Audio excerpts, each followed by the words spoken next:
Hey guys, tonight we're doing something a little different. You're not just learning about ancient Egypt, you're going there, sort of. Just close your eyes, settle into that pillow groove and picture yourself stepping into a sun-soaked land where cats don't just chase mice, they judge your eternal soul. Yeah, you're about to learn why in this time and place, cats were literal gods, and if you ticked one off you probably wouldn't survive this. So before you get comfortable, take a moment to like the video and subscribe, but only if you genuinely enjoy what I do here. And hey, drop your city and what time it is in the comments. I want to know who else is hanging out in the dark with us tonight. Now, dim the lights, maybe turn on a fan for that soft background hum, and let's ease into tonight's journey together. You're standing at the edge of a bustling street in the middle of ancient Bubastis, the glittering capital of cat worship. The air is thick with incense and that dry heat that gets under your skin. Linen-clad merchants haggle over spices and fish. Scribes hustle between temples with scrolls tucked under their arms, and everywhere there are cats. Not scrawny strays either. Sleek, elegant, practically smirking creatures who move with that casual arrogance like they know they outrank everyone here. One strolls by you now, her coat glinting gold in the sun, ears twitching tail high. The crowd parts. A soldier steps back respectfully. Someone murmurs Bastet under their breath. Not as a name, but almost like a prayer. And just like that, the cat hops onto a platform and lies down like she owns the place, which according to the locals, she absolutely does. You're ushered toward a grand temple, past sandstone pillars carved with feline forms. Inside, the air cools slightly. Soft light filters in through high slits in the walls. The scent here is thicker, frankincense and lotus. It clings to the robes of the priests and the fur of the cats lounging on every surface. One sits atop a golden pedestal, eyes half closed, tail wrapped neatly around her front paws. She is the living embodiment of Bastet, the cat-headed goddess of home, fertility and fierce protection, and everyone's treating her accordingly. A priest bows before her. A noblewoman kneels and offers her a ribbon of raw duck liver. No one speaks above a whisper. You're told without words that this feline, this soft-footed bundle of fluff could, if disrespected, mean your ruin. Not symbolically, literally. Ancient Egyptian law protected cats with more intensity than some people. Accidentally killing one, even if it wandered under your chariot wheel, that was it, game over, public execution. And if it looked like you might hurt a cat, well, best of luck. There's at least one record of a Roman soldier being torn apart by a mob for daring to lay a hand on one. So yeah, you keep your hands tucked safely at your sides. And as you follow a local guide, she explains that cats aren't just animals. They're divine conduits. Each cat, especially those kept in temples, is seen as a part of Bastet herself, a divine fragment in mortal form. They're protectors, healers and intermediaries. When a cat purrs in your direction, it's a sign of favour. When one hisses, someone's done something very, very wrong. You pass a row of statues lining the corridor, and every single one a cat. Some sit regal and upright, carved from polished obsidian. Others stretch mid-pounce, ready to strike. Some even wear golden earrings and painted eyes, giving them an eerie, almost living expression. The symmetry is unsettling, and you can't shake the feeling that a dozen pairs of feline eyes are watching your every move. One quirky detail you notice. Even the mice in this temple stay out of sight. You half expect one to dart across the floor, but it's like they've learned. You later find out that in this temple district, cats are fed so well they don't even bother hunting anymore. There are retired gods, lounging like overpaid celebrities at a resort. Still, the mice haven't taken chances in generations. Your guide stops before a low altar and offers a quiet chant. A cat pads forward from the shadows and curls herself around the guide's ankles. She pauses, waits, then nods. The feline's approval is needed to continue. And you realise this isn't just ritual. This is belief, deep and pulsing in the bones of the people. The cat isn't pretending to be divine, it is divine. In this time, in this place, that's just reality. You learn something else too, something whispered. Bastet wasn't always gentle. Long before she became the elegant, playful protector, she had a wilder side. Scholars still debate how the goddess Sekhmet, lion-headed and bloodthirsty, might have merged with Bastet over time. Was Bastet always dual-natured, both nurturer and destroyer? Or did priests rebrand her to make her more palatable? The murals don't exactly clarify. In one, she's nursing children. In another, she's tearing into a serpent demon's neck. You don't say this out loud, of course, but you start to suspect ancient Egyptians loved cats for the same reason modern folks do. They're adorable. And absolutely terrifying. One moment purring contentedly in your lap, the next claws deep in your hand because you looked at them funny. Perfect material for a goddess. As the sun sets, casting long shadows through the temple, a bell chimes softly.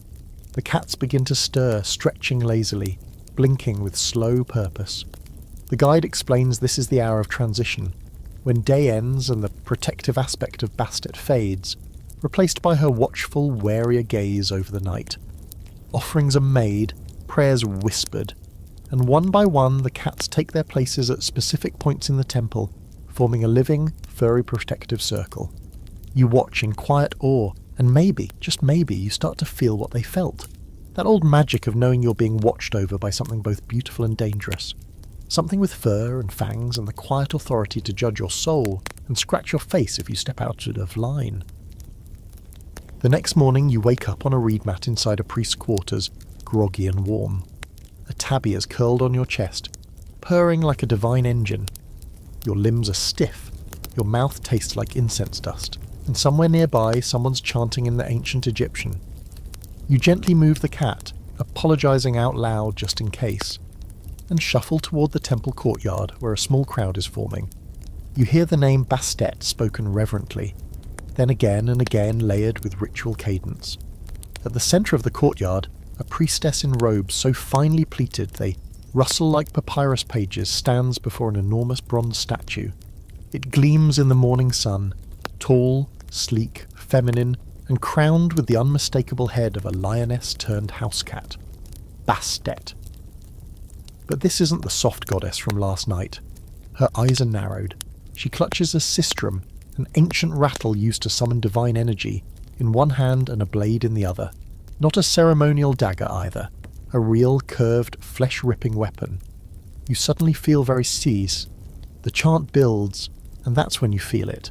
A low hum, not in your ears, but in your ribs, like something purring inside the stone. It's a little spooky. You glance around. The cats, dozens of them, have all formed a wide, loose circle around the courtyard's edge. They're watching, not blinking, not twitching, just observing. Every tail still, every back arched in subtle readiness. It's like they know this isn't a festival. It's something older, stranger.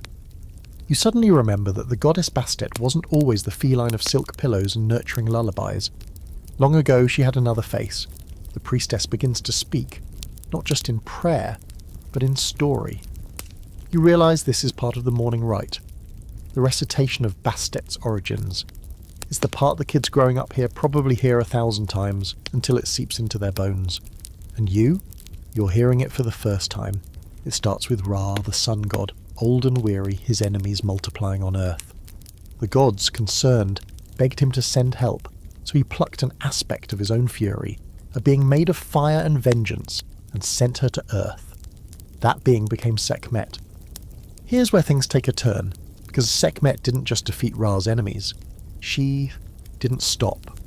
Once her bloodlust was awakened, she hunted anyone and anything, even the innocent, even those who knelt before her. It got so bad that Ra, horrified by what he'd unleashed, had to trick her into stopping. He dyed beer red, made it look like blood, and poured it across the land. Sekhmet drank, grew dizzy, and fell asleep. When she woke up, she was changed, mellowed. Her wrath replaced with something gentler.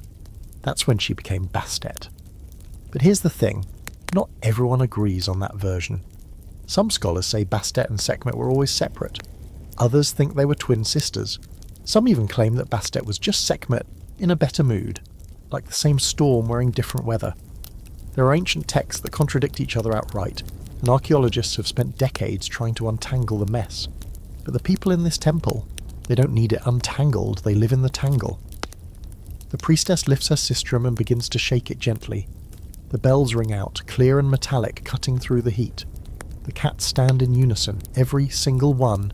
Their tails rise like banners. They begin walking slowly towards the statue. You step back without thinking, because you don't want to get in the way of what's happening. They form a spiral weaving in and around each other, until the base of the statue is encircled in living fur. It's mesmerising. and vaguely threatening. Then something unexpected happens. A boy, barefoot, no more than 6 or 7, accidentally stumbles forward, trips, lands at the edge of the cat spiral. Everyone gasps. One of the temple guards raises a hand instinctively, and you freeze. You've been here long enough to know that harming a cat, even accidentally, is punishable by death. What happens next could be a disaster. But the cats, they don't attack. One breaks the circle and walks to the boy. She sniffs his foot. He doesn't move. Another joins her, then another. Soon the boy's surrounded, but gently. One cat nudges his chin up, another brushes against his shoulder.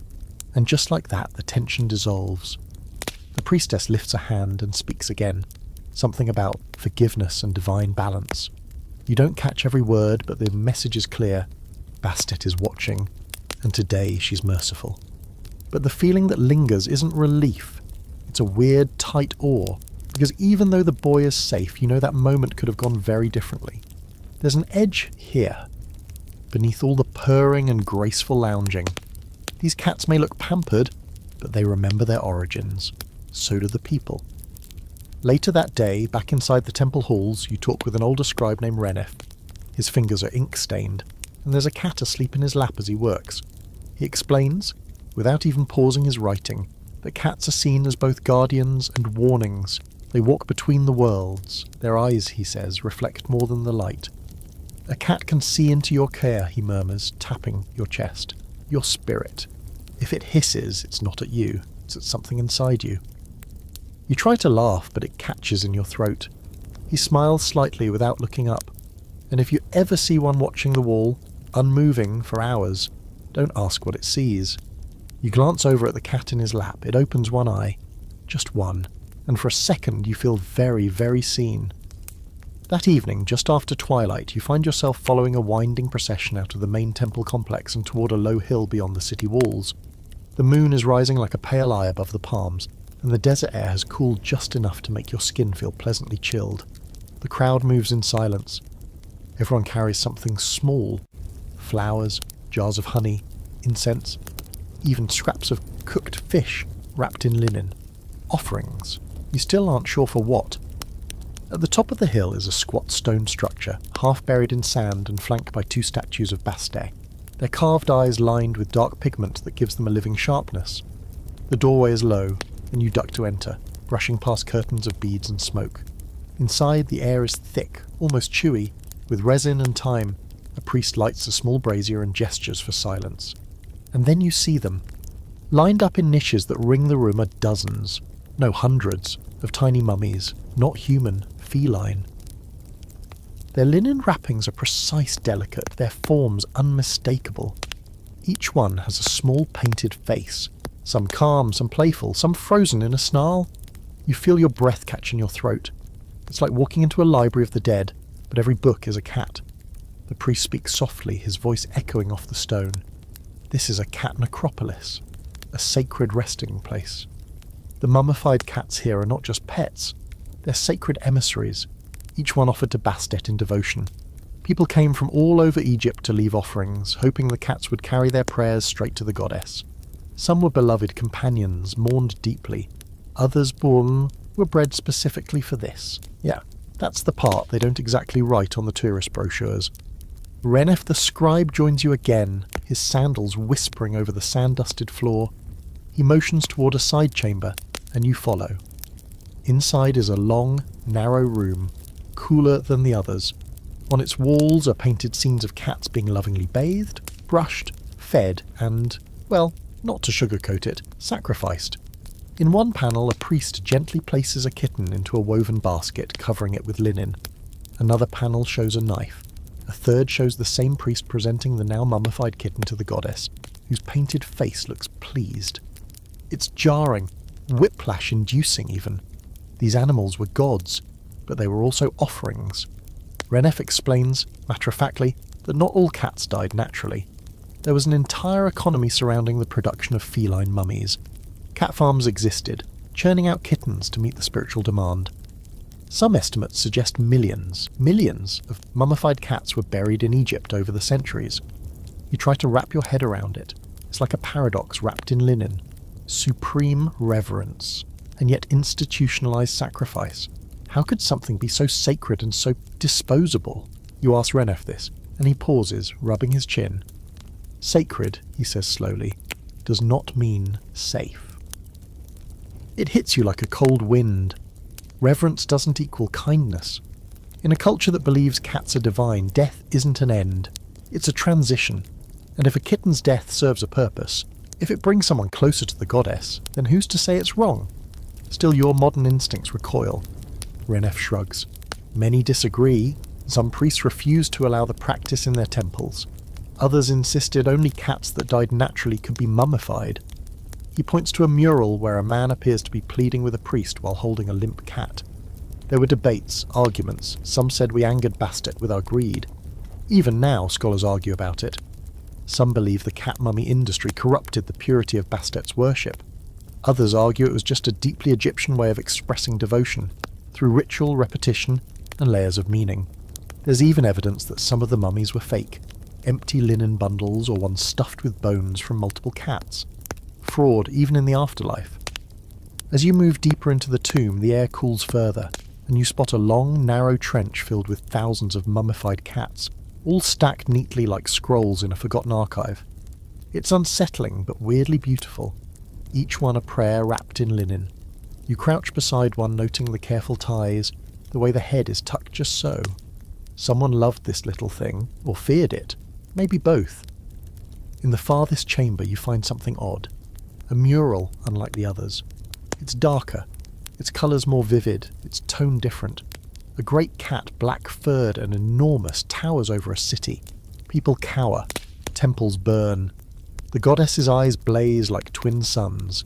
No captions, no explanation, just destruction. Renef stares at it, his face unreadable. Some say that when too many cats were sacrificed without honour, Bastet changed. She remembered Sekhmet. You ask what that means. He doesn't answer. Instead, he reaches into a small alcove and pulls out a carved amulet. Tiny, shaped like a cat seated upright, eyes wide, ears alert. He presses it into your palm. For protection, he says. You don't ask from what. Later that night, back in your quarters, you lie awake.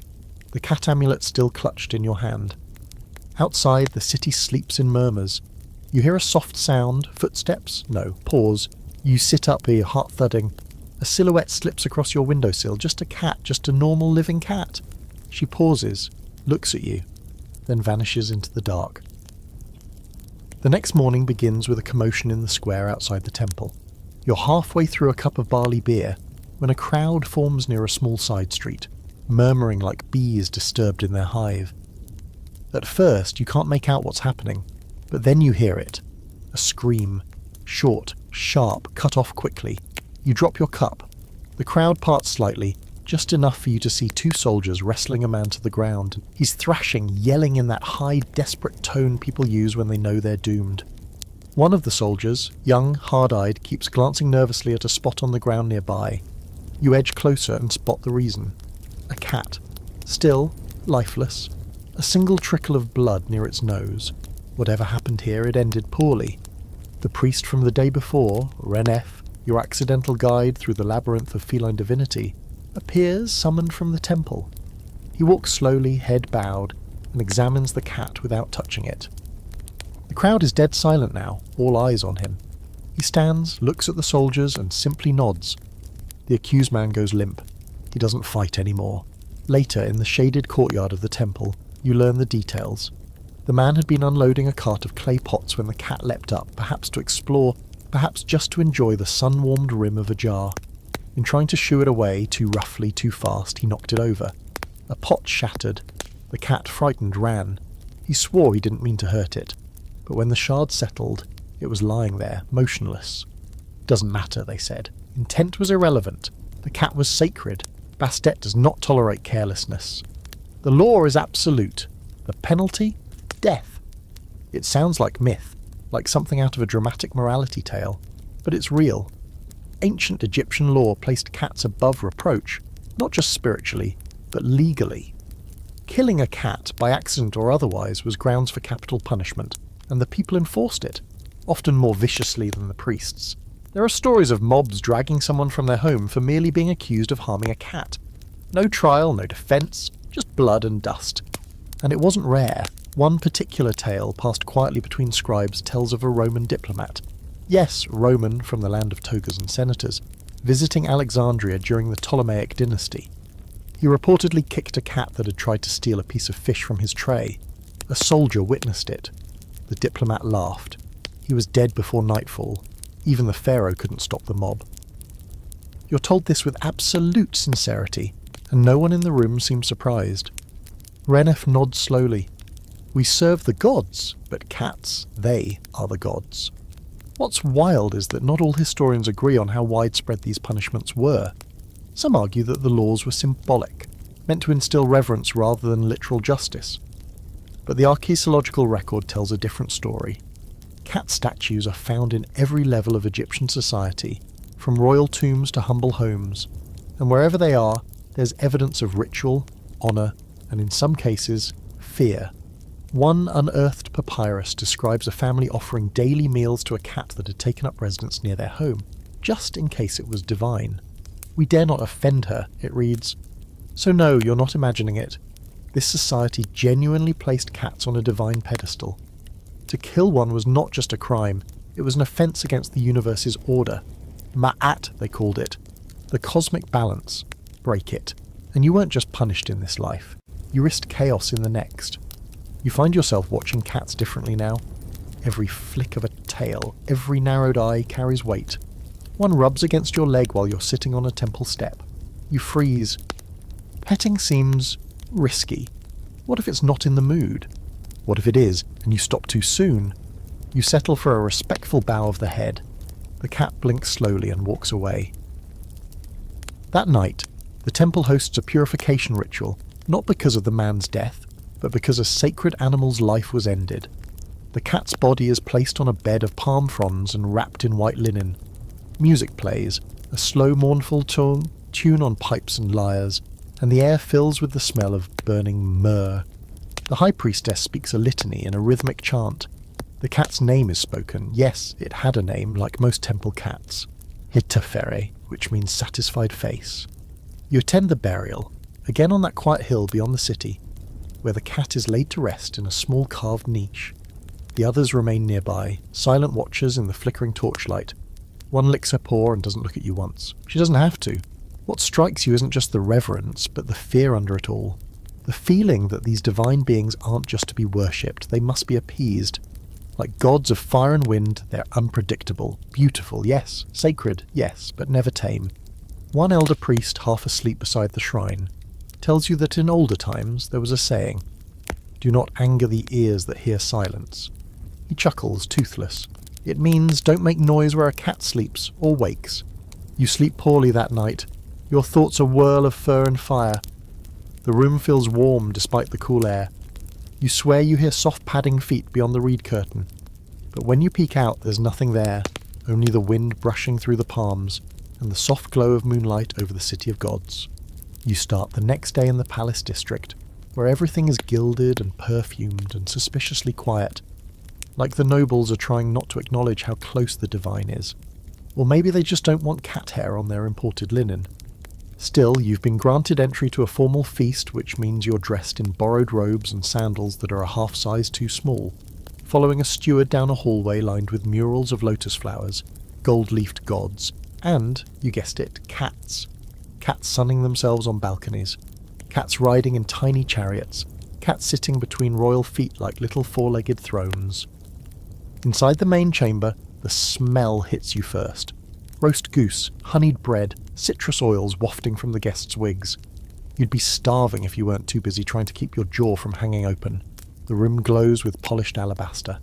Cushions are heaped around low tables, where noblemen and women recline like they have never had to carry anything heavier than a wine goblet.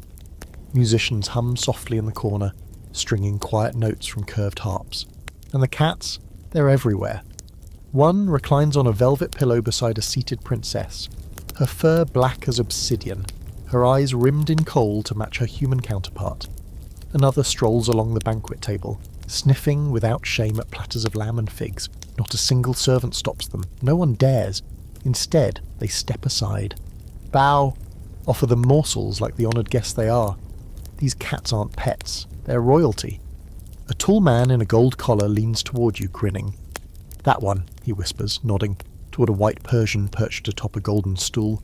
"She belongs to the pharaoh's youngest son. When she sneezed last week, the palace physician was summoned from Memphis." You laugh. He doesn't. "No," he says seriously. "Summoned, as in dragged across the desert by chariot. 70 men, for a sneeze. You suddenly feel like maybe you're underdressed."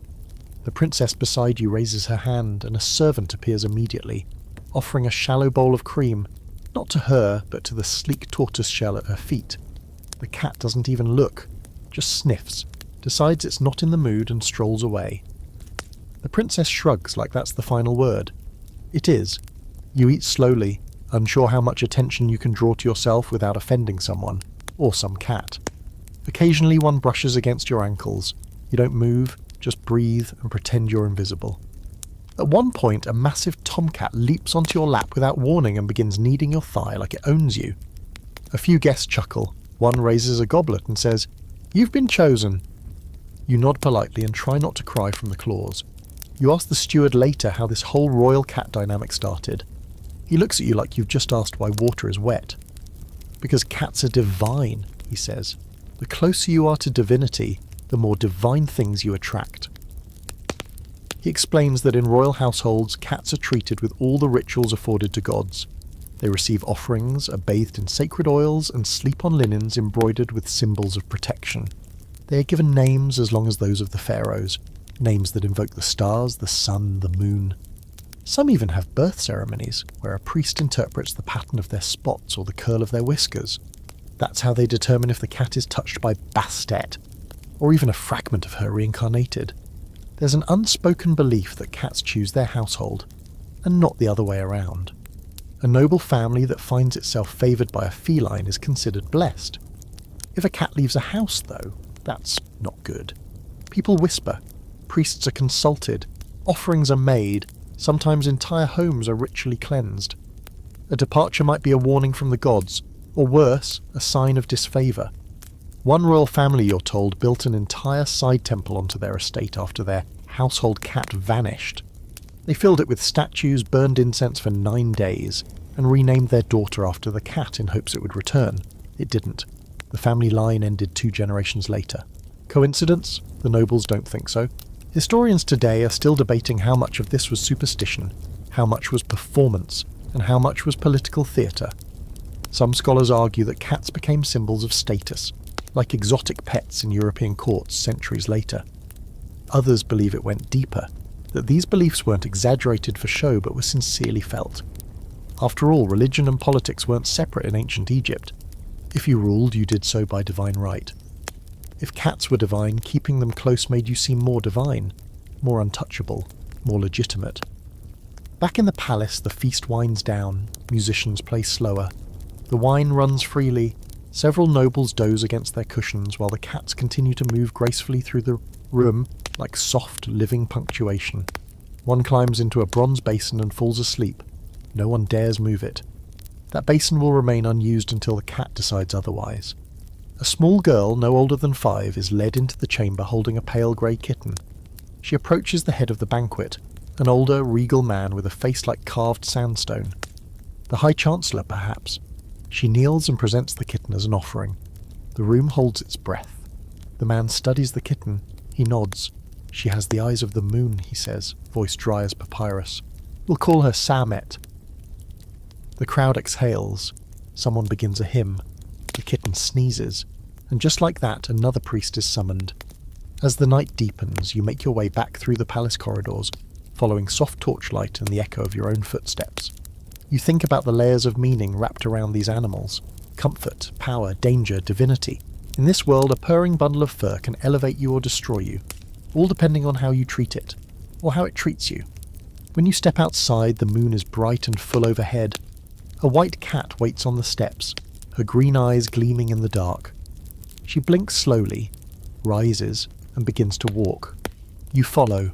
Of course you do, because you've learned the most important lesson here. In ancient Egypt, you don't own a cat owns you. Next day brings something a little different. You're told you'll be accompanying a group of soldiers training near the desert's edge, just outside the city. A break from temples and feasts, you think. Finally, some rough sand, hardened warriors, and maybe, just maybe, something that doesn't involve purring or tiny golden cat statues.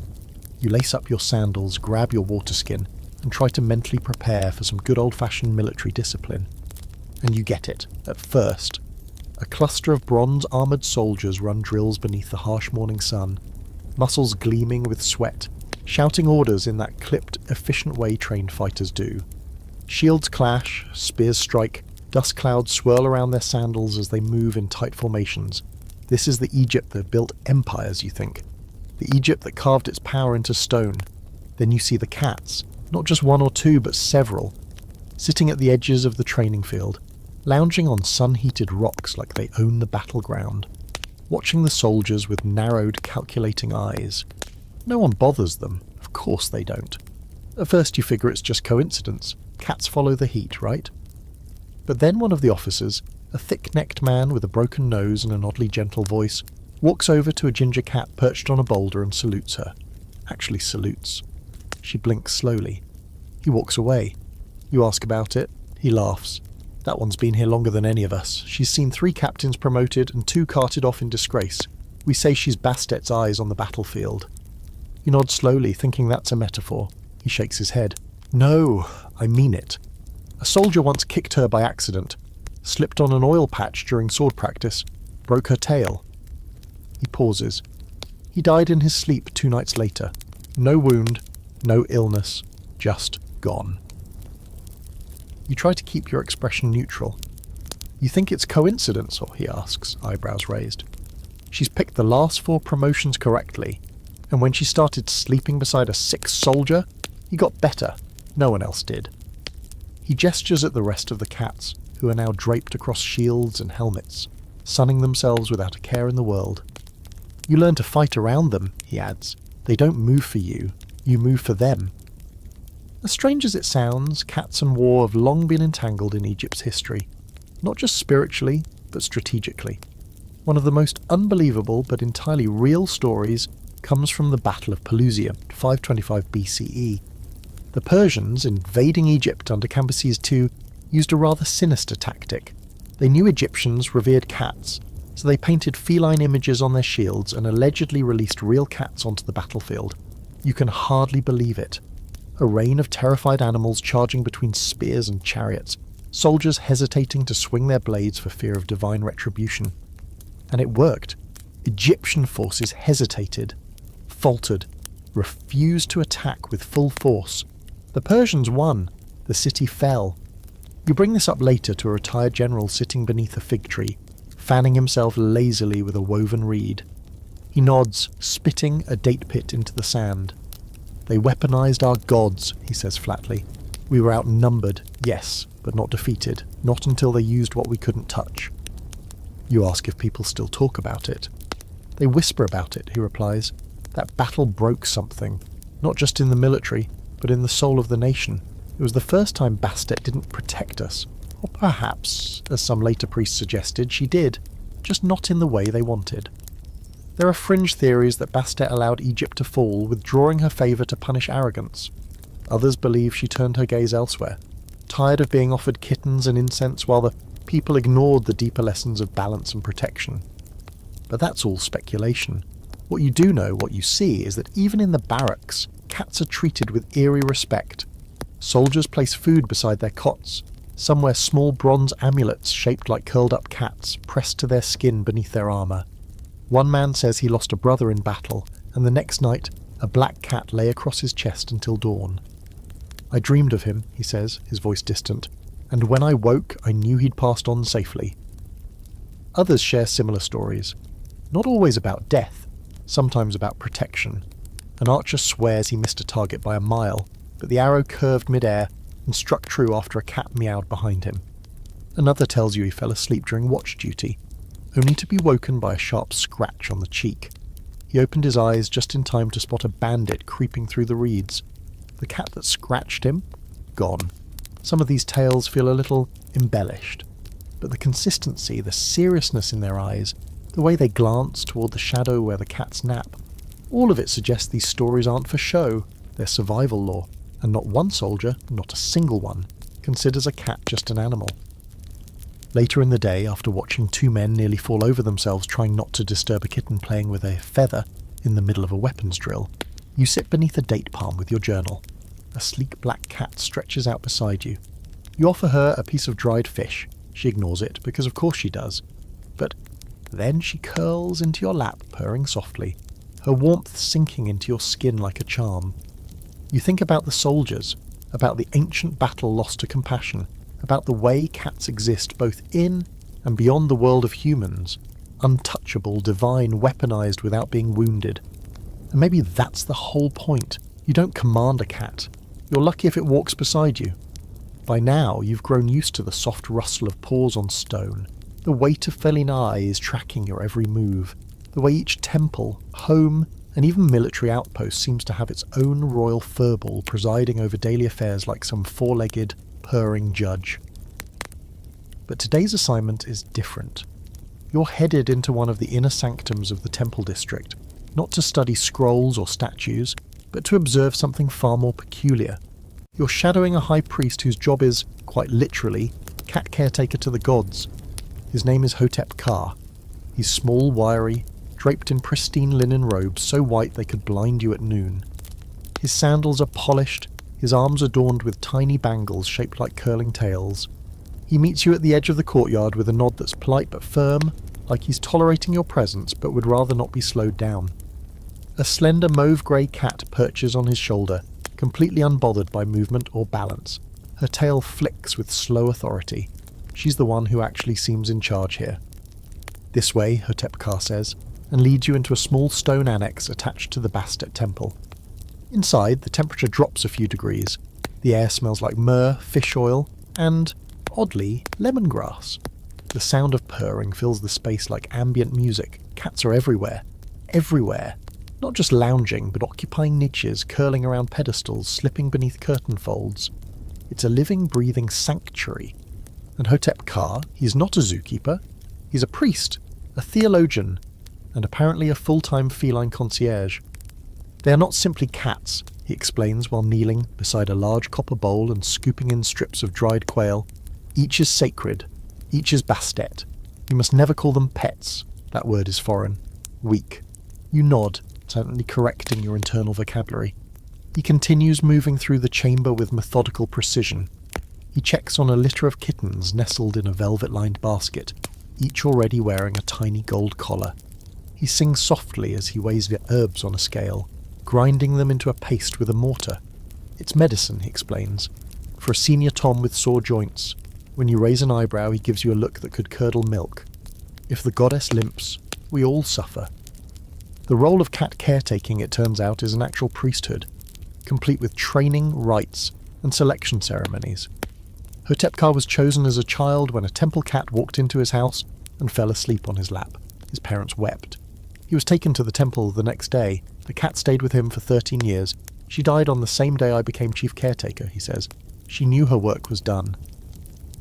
You can't help but ask what happens if someone doesn't take the job seriously. Hotep Ka doesn't even blink. Then Bastet leaves the temple. And where she goes, disorder follows.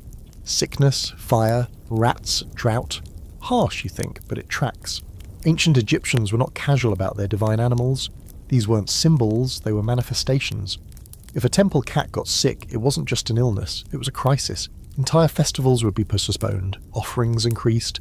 People fasted. Renef mentioned a scribe once lost his hand in a fire after forgetting to change a cat's water bowl during a heatwave. Coincidence? Maybe, but also maybe not. In a far alcove of the annex, Hotep Ka introduces you to a Lady Isret, an elderly calico with one cloudy eye. She reclines on a low dais surrounded by garlands of dried flowers and bowls of saffron-scented milk. A priestess kneels beside her, combing her fur with what looks like a silver hairpin. Lady Isret stretches one paw, yawns, and then falls asleep mid-blink. She has been with us 20 years, Hotep Ka whispers. She has seen 5 pharaohs crowned and buried. She has walked through fire and returned. You're not sure if that's metaphorical or literal. No one clarifies, you don't ask. And yet, despite the divine reverence, there's something deeply human about this room. the way one priest hums while arranging cushions, the way another gently bandages a kitten's paw. These aren't just rituals, they're affection, quiet and reverent. It hits you that this priesthood isn't just about feeding and grooming divine cats. It's about nurturing a relationship between mortal and God that walks around on silent feet and sometimes coughs up hairballs. You sit for a while as Hotep-Ka lectures a group of novice caretakers.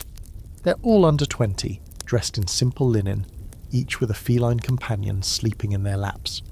He quizzes them on diet, behaviour, grooming and omens.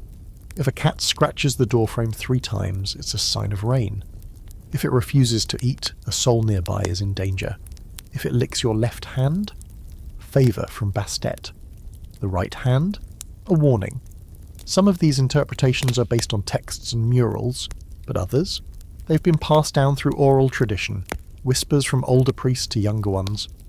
One novice raises his hand and nervously asks what it means when a cat stares at an empty space in the wall for hours. Hotep-Ka's face darkens. "You do not ask what she sees," he says. There's a pause. Then he adds quieter, "You simply offer incense." By now the sun outside is beginning to lower. Golden light filters through the latticework, striping the walls in warm ribbons. One cat climbs onto your shoulder without permission and begins purring directly into your ear.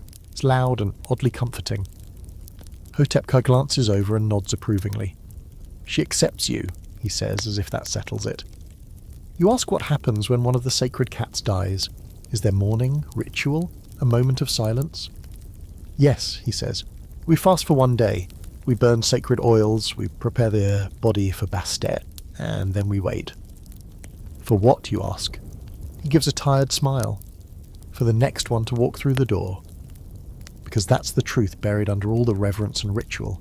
Bastet's spirit doesn't die. It moves, finds a new host, a new form. You don't choose the cat chooses you, and if you're chosen, you'd better rise to the occasion. As you leave the temple annex, stepping into the cooling dusk, you turn back just once. Dozens of eyes gleam in the shadows, watching, judging, approving, maybe even laughing. The sound of purring follows you into the night. You've seen the rituals, the reverence, the purring little queens perched on altars, and the soldiers who bow to whiskers and claws. But today's experience drops the sacred curtain and reveals something even stranger. Law.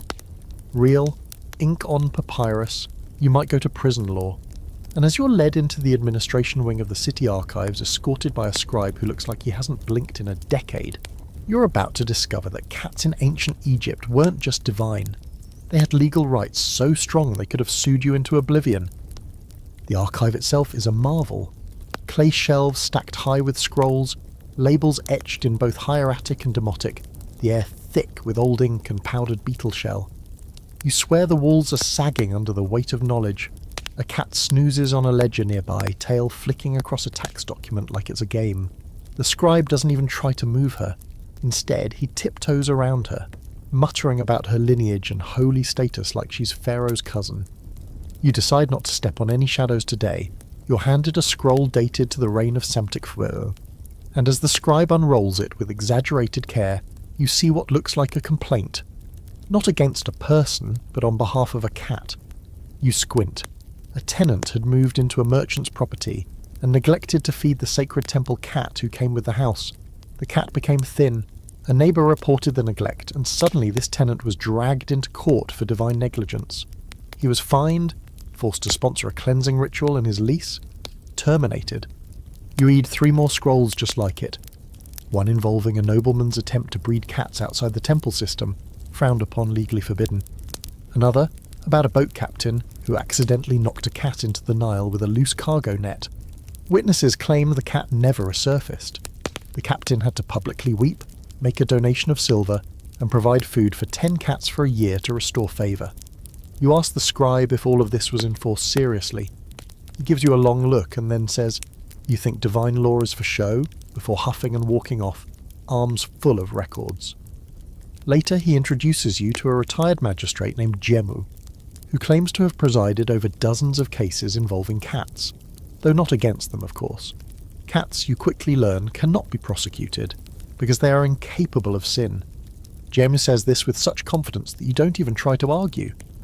He tells you one case involved a woman who tried to sell her neighbour's cat as part of a dowry arrangement.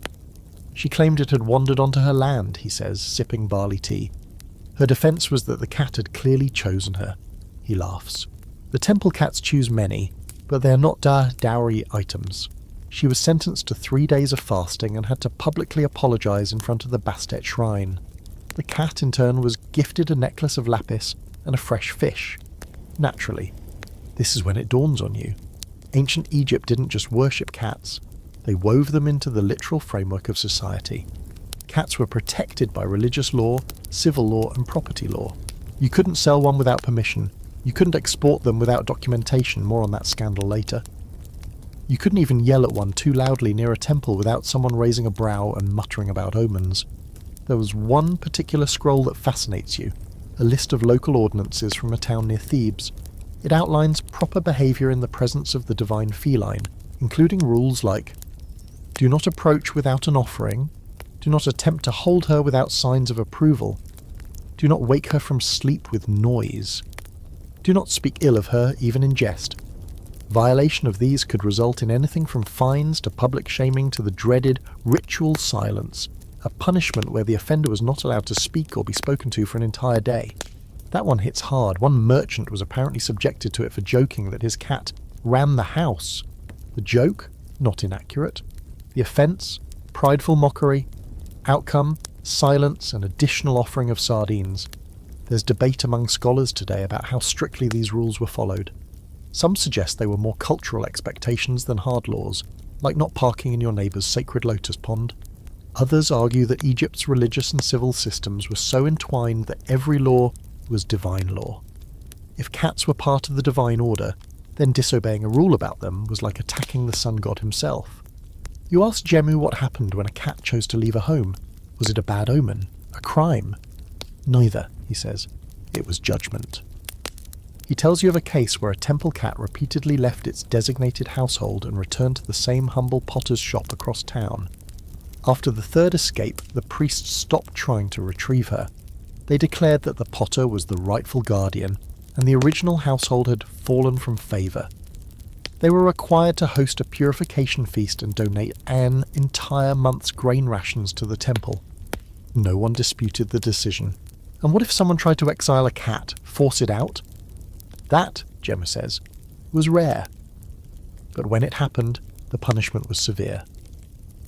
He mentions one case where a man attempted to drown a cat that kept stealing from his food stores. He didn't succeed. The cat escaped, soaked but furious. The next day, his grain silos were infested with rats. His wife developed a mysterious rash, and the neighbourhood ostracised him until he made an offering of sandalwood and wine. It wasn't just the act, Jemu says, it was the insult.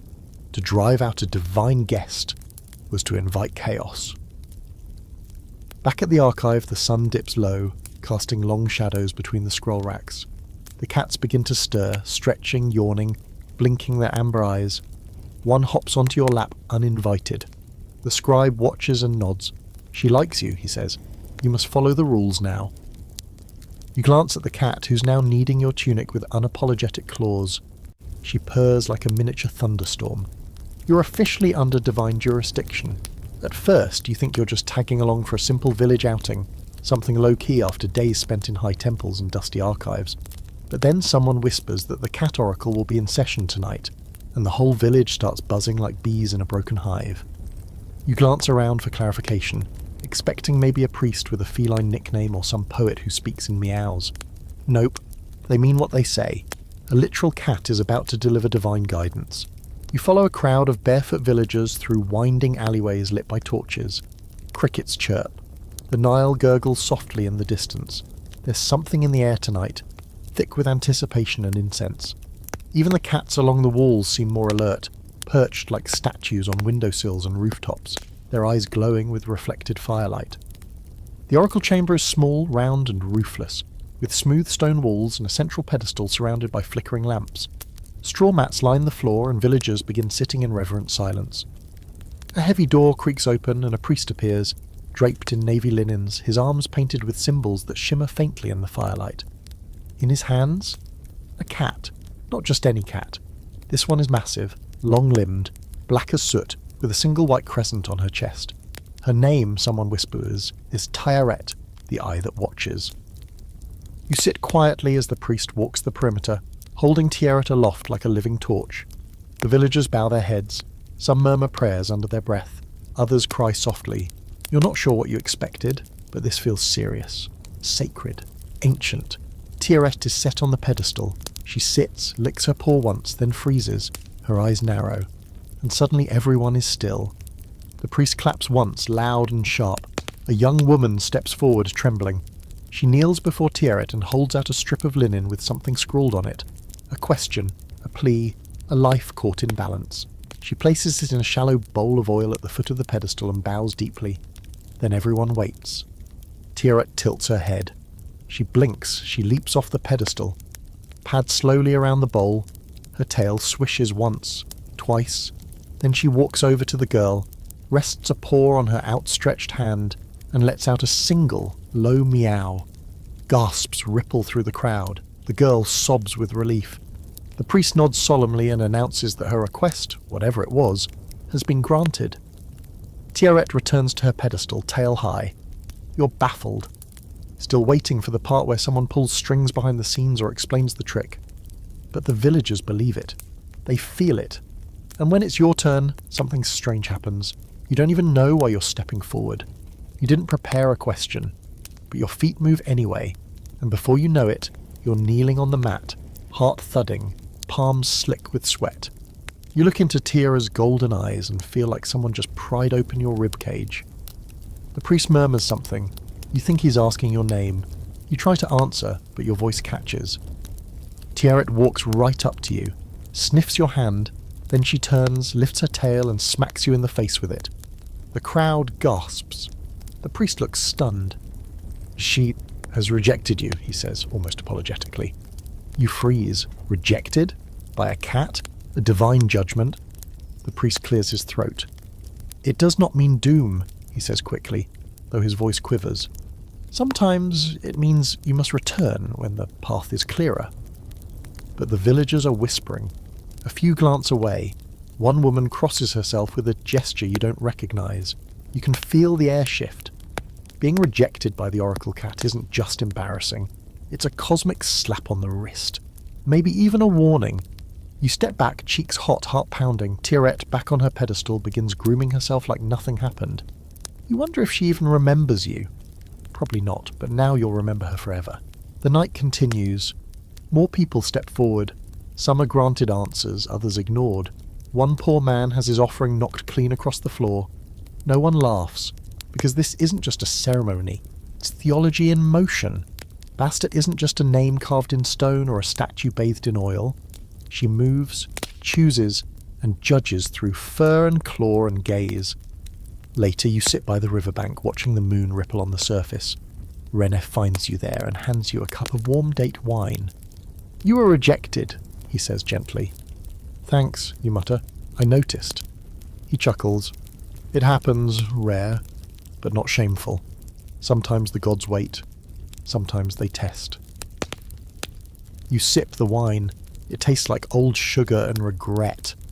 Renef goes quiet, then adds, There was a time long ago when a pharaoh sought Tirette's blessing before a major battle. She ignored him 3 nights in a row. He went anyway. He lost everything. Some say it was pride, others say she knew his fate and refused to soften it. You glance at him. And you're saying, I should be glad she hit me in the face? He shrugs. You're alive. She acknowledged you. There are worse fates. As the breeze picks up, a stray cat curls up beside your leg. You reach to pet it, but it darts off before you touch. Maybe that's the point. You're not supposed to understand them, you're just supposed to listen. Even if what they say is no. You wake up with paw prints on your robe and a vague feeling that you've been judged in your sleep. Again.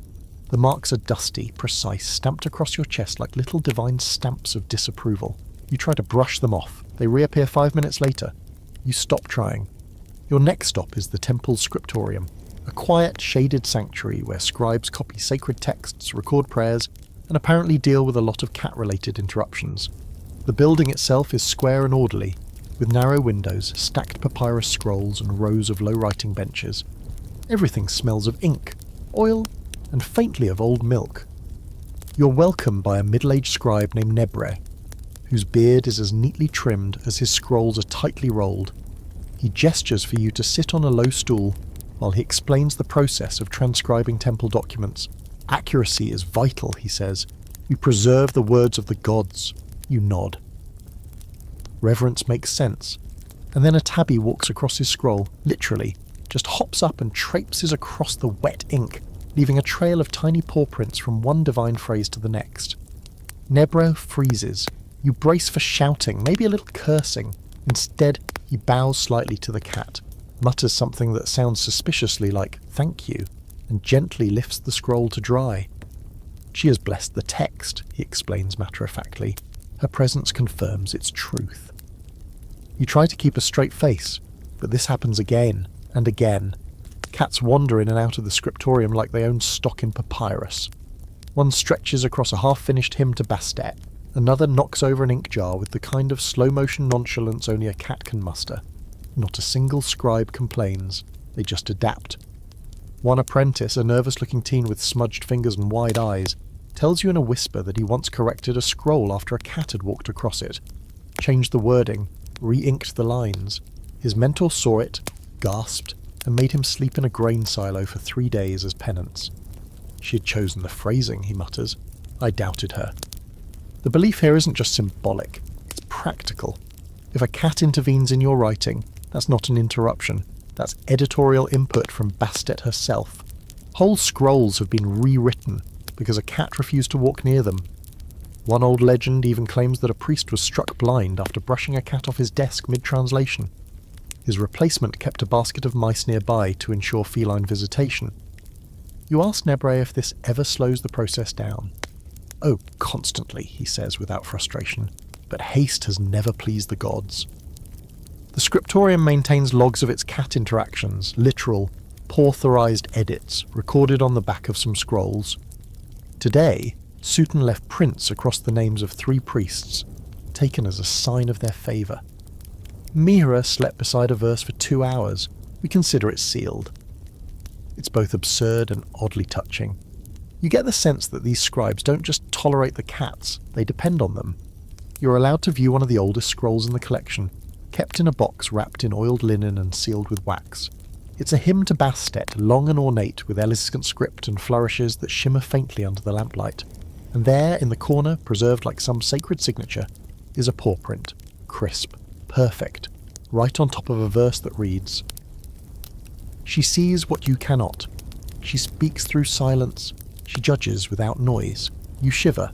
Modern scholars have found these paw prints all over ancient manuscripts, literally. In tombs, temple ruins, even in records that have nothing to do with cats. It's one of those little fringe facts that keeps historians up at night. Evidence that these animals weren't just tolerated. They were participants. Divine co-authors, if you will. There's a debate, of course. Some say the paw prints are just accidents, that modern interpreters are reading too much into coincidence. But others argue, and fiercely, that in a culture as spiritually layered as Egypt's, nothing was accidental. Especially not when the accidents repeatedly occur on sacred passages. In one instance, a legal document was halted because a cat sat on the signature line for 3 hours. The signing was rescheduled. The man died the next day. Coincidence? Nobody here thinks so. They refiled the document without his name and let the cat pick the replacement, his brother, who later became high priest. Back in the scriptorium, you watch Nebre carefully roll a new scroll. A cat paces the edge of the desk, tail high, eyes narrowed. Nebre waits. She steps down. The scroll is now considered complete. You ask if he ever writes anything without feline approval. Only shopping lists, he says, and even those I leave near the temple door, just in case. As dusk settles, a final prayer is read aloud by the scribes, each taking turns in low melodic voices. The cats gather, not in a circle, not in any trained pattern, but slowly, casually, as if they just feel when it's time to witness something sacred. They lie near the walls, some curl around lamps, others climb onto the laps of priests. One sits on the altar itself, tail curled neatly, eyes half-lidded. And when the last word is spoken, she meows. Just once, everyone bows, you do too. Because in a world written in ink and claw marks, sometimes the editors wear fur. Day begins with dust in your nose and the scent of something very, very dead. You're miles outside the city now, deep in the limestone hills that fringe the desert's edge, walking alongside a team of labourers and priests toward a site that archaeologists thousands of years from now will refer to, half in awe, half in horror, as the Great Cat Coffin Factory. Doesn't sound sacred? Trust me, it is, and you're not ready for what you're about to see. At first glance, it looks like any other burial site. Low tomb entrances carved into stone, scattered shards of pottery, the occasional sun-bleached bone. But as you step inside the first chamber, blinking as your eyes adjust to the torchlight, you realise just how far the cult of Bastet really went. Stacked from floor to ceiling in narrow winding corridors are thousands of cat mummies. Not in tombs, not on altars, just lined up, bundled tightly in linen, sometimes shaped like actual cats, with ears and painted eyes, and other times compressed into bundles so generic they could be confused for loaves of bread. The smell is part ancient linen, part resin, yeah, that's definitely decay. You walk slowly. Every step kicks up dust and memory. A priest guiding the tour stops you beside a pile of discarded wrappings. Not all are properly buried, he says grimly. Some were rushed, some were manufactured. He doesn't say it like he's proud, it's closer to regret. See, what started centuries ago as a heartfelt way to honour Bastet, offering a beloved pet in sacred ceremony, eventually became a booming industry. The demand for cat mummies exploded. Pilgrims came from all over Egypt, hoping to curry divine favour by purchasing a mummified cat to leave at her temple. And the temple couldn't keep up, so they outsourced. Suddenly, there were breeding farms, kittens raised specifically for sacrifice, litters planned like papyrus exports. You're shown a storage chamber where jars of oils, herbs, and tools of embalming line the walls. It's a literal feline assembly line.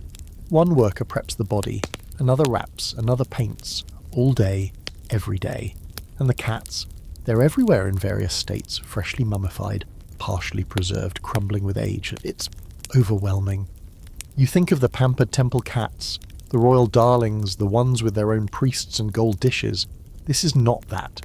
This is the mass production side of faith. The spiritual dark alley behind the candle-lit altar. Renef catches up with you here, his sandals grey with ash and his expression heavier than usual. Hard to believe, he says quietly, that something so holy could become so profitable. You ask how people justified it. Some believed each death, even the forced ones, sent a soul directly to Bastet's side. They said it was a mercy, a divine shortcut.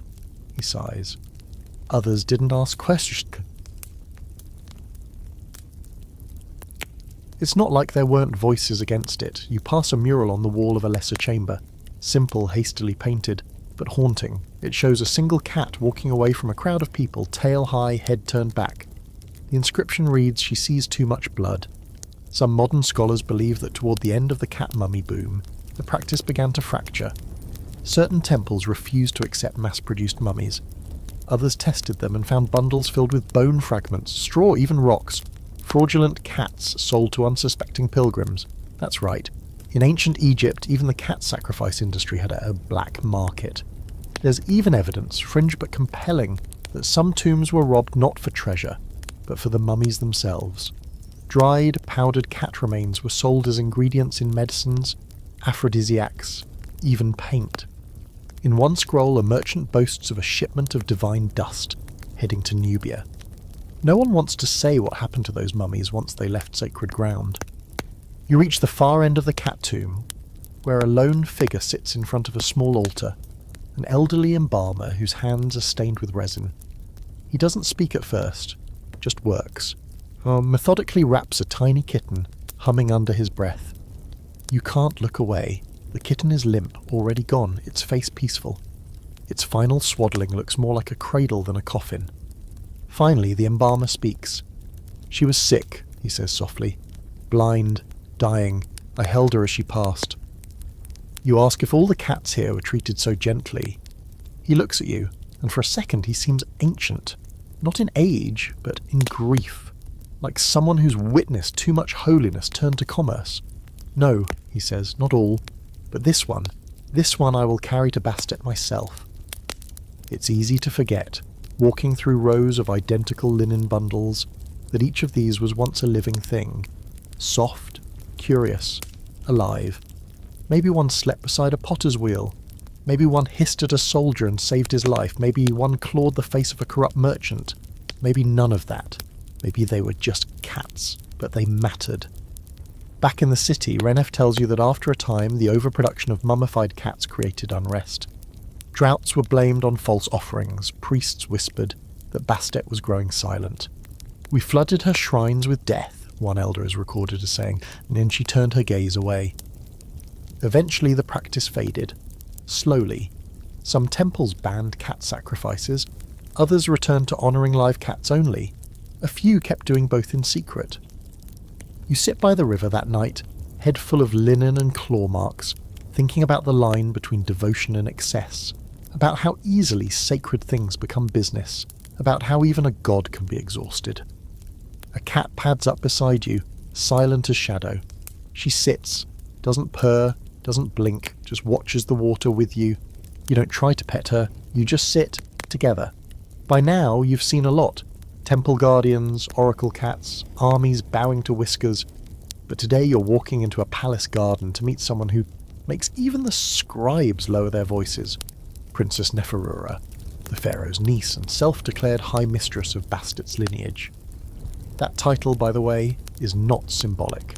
It's written in stone, literally, on a slab near the royal aviary. The garden itself is paradise carved into desert. Date palms sway lazily over manicured pools, exotic birds flutter between acacia trees, and the air smells like jasmine and lemon balm. But it's the cats that catch your eye. Dozens of them, lounging on velvet cushions, dozing in marble bowls, or delicately batting at dangling garlands of dried lotus petals like little aristocrats with nowhere better to be. Princess Neferura steps into view like she's gliding. She's young, maybe 20, with sharp cheekbones, painted eyes, and an attitude so regal she could probably command the Nile to run backward. Draped in gold-trimmed linen, she carries a tiny white kitten, curled up in one arm like an accessory. You're not entirely sure whether she's about to grant you wisdom, or have you tossed into a crocodile pit for not bowing deeply enough. "Come," she says without looking at you, "and do not step on the tails. I count them every morning." You follow, tiptoeing around a trio of orange tabbies sprawled across the path like furry traps. Neferura leads you into a shaded portico where an older cat, jet black and missing one eye, sits on a lacquered bench like a retired war general. "This," she says, "is Set Mehret. He is the father of 8 litters, 27 grandkits, and 1 line of priesthood-bound temple cats. We traced their bloodlines last season. He's divine." You blink. "You're keeping cat pedigrees?" She narrows her eyes at you. "Of course, Bastet chooses her forms with care. We merely honour her selections. Turns out the royal family isn't just breeding cats for company. They are cultivating entire bloodlines. These aren't barn cats. These are feline dynasties, traced, named, and recorded with more precision than some human families. You're handed a scroll so finely inked it could pass as poetry, but it's actually a genealogy chart." Neferura taps a line with her polished nail. "This line," she says, "descends from Mehenu, the palace cat who slept beside Pharaoh Jet during the dreams that foretold the flooding of the Nile." You try to respond, but she's already moved on. "And here," she points again, "are the night whiskers, named for their black coats and tendency to stare at walls no one else dares approach." You ask, gently, if the cats are selected for behaviour or looks. She scoffs. "Both. Divinity has standards." Each cat is tested as a kitten. Not cruelly, but observantly. Do they walk into shrines bidden? Do they ignore offerings? Are they drawn to sacred fires or recoil? Do they meow during recitations? If a kitten yowls 3 times during a reading of the hymn to Bastet, that's considered a mark of spiritual potential.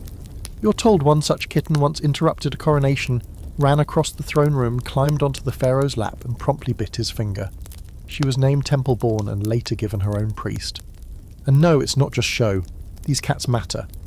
Neferura claims the lineages are used for prophecy, healing, and the choosing of temple guardians. One particular breed, lean, silver-furred, almond-eyed, is always sent to oracles. They're said to see the god's edge. Another breed, larger and stormy grey, is trained for war camps, not to fight, but to sense treachery. If a cat from that line refuses to enter a tent, the commander sleeps elsewhere. There's a story Neferura shares, told with all the flair of someone who knows she owns the room. A rival noble tried to steal one of her kittens to raise in his own house, hoping to absorb the cat's divine luck. But the kitten refused food for 7 days, escaped, and returned to her doorstep at dawn, covered in ash and carrying a dead mouse like an offering. I named her Loyalty, she says, stroking the kitten in her lap. She now sleeps on the ledger where we record marriage pacts, just to be sure. Modern scholars have debated whether this cat-breeding aristocracy was real or embellished. There's little surviving evidence of formal feline pedigrees, but some tombs do include references to sons of Bastet's chosen, or keepers of the sacred line. Fringe historians argue that temples may have kept breeding programs, possibly even early attempts at selective lineage. And let's be honest, if anyone was going to invent royal cat dynasties, it was Egypt. You ask Neferura if she believes the cats know their legacy. She gives you a look like you've asked if the sun knows it shines. They walk like gods. They sleep like queens. Of course they know. You spend the afternoon watching a litter of 6-week-old kittens being introduced to the garden.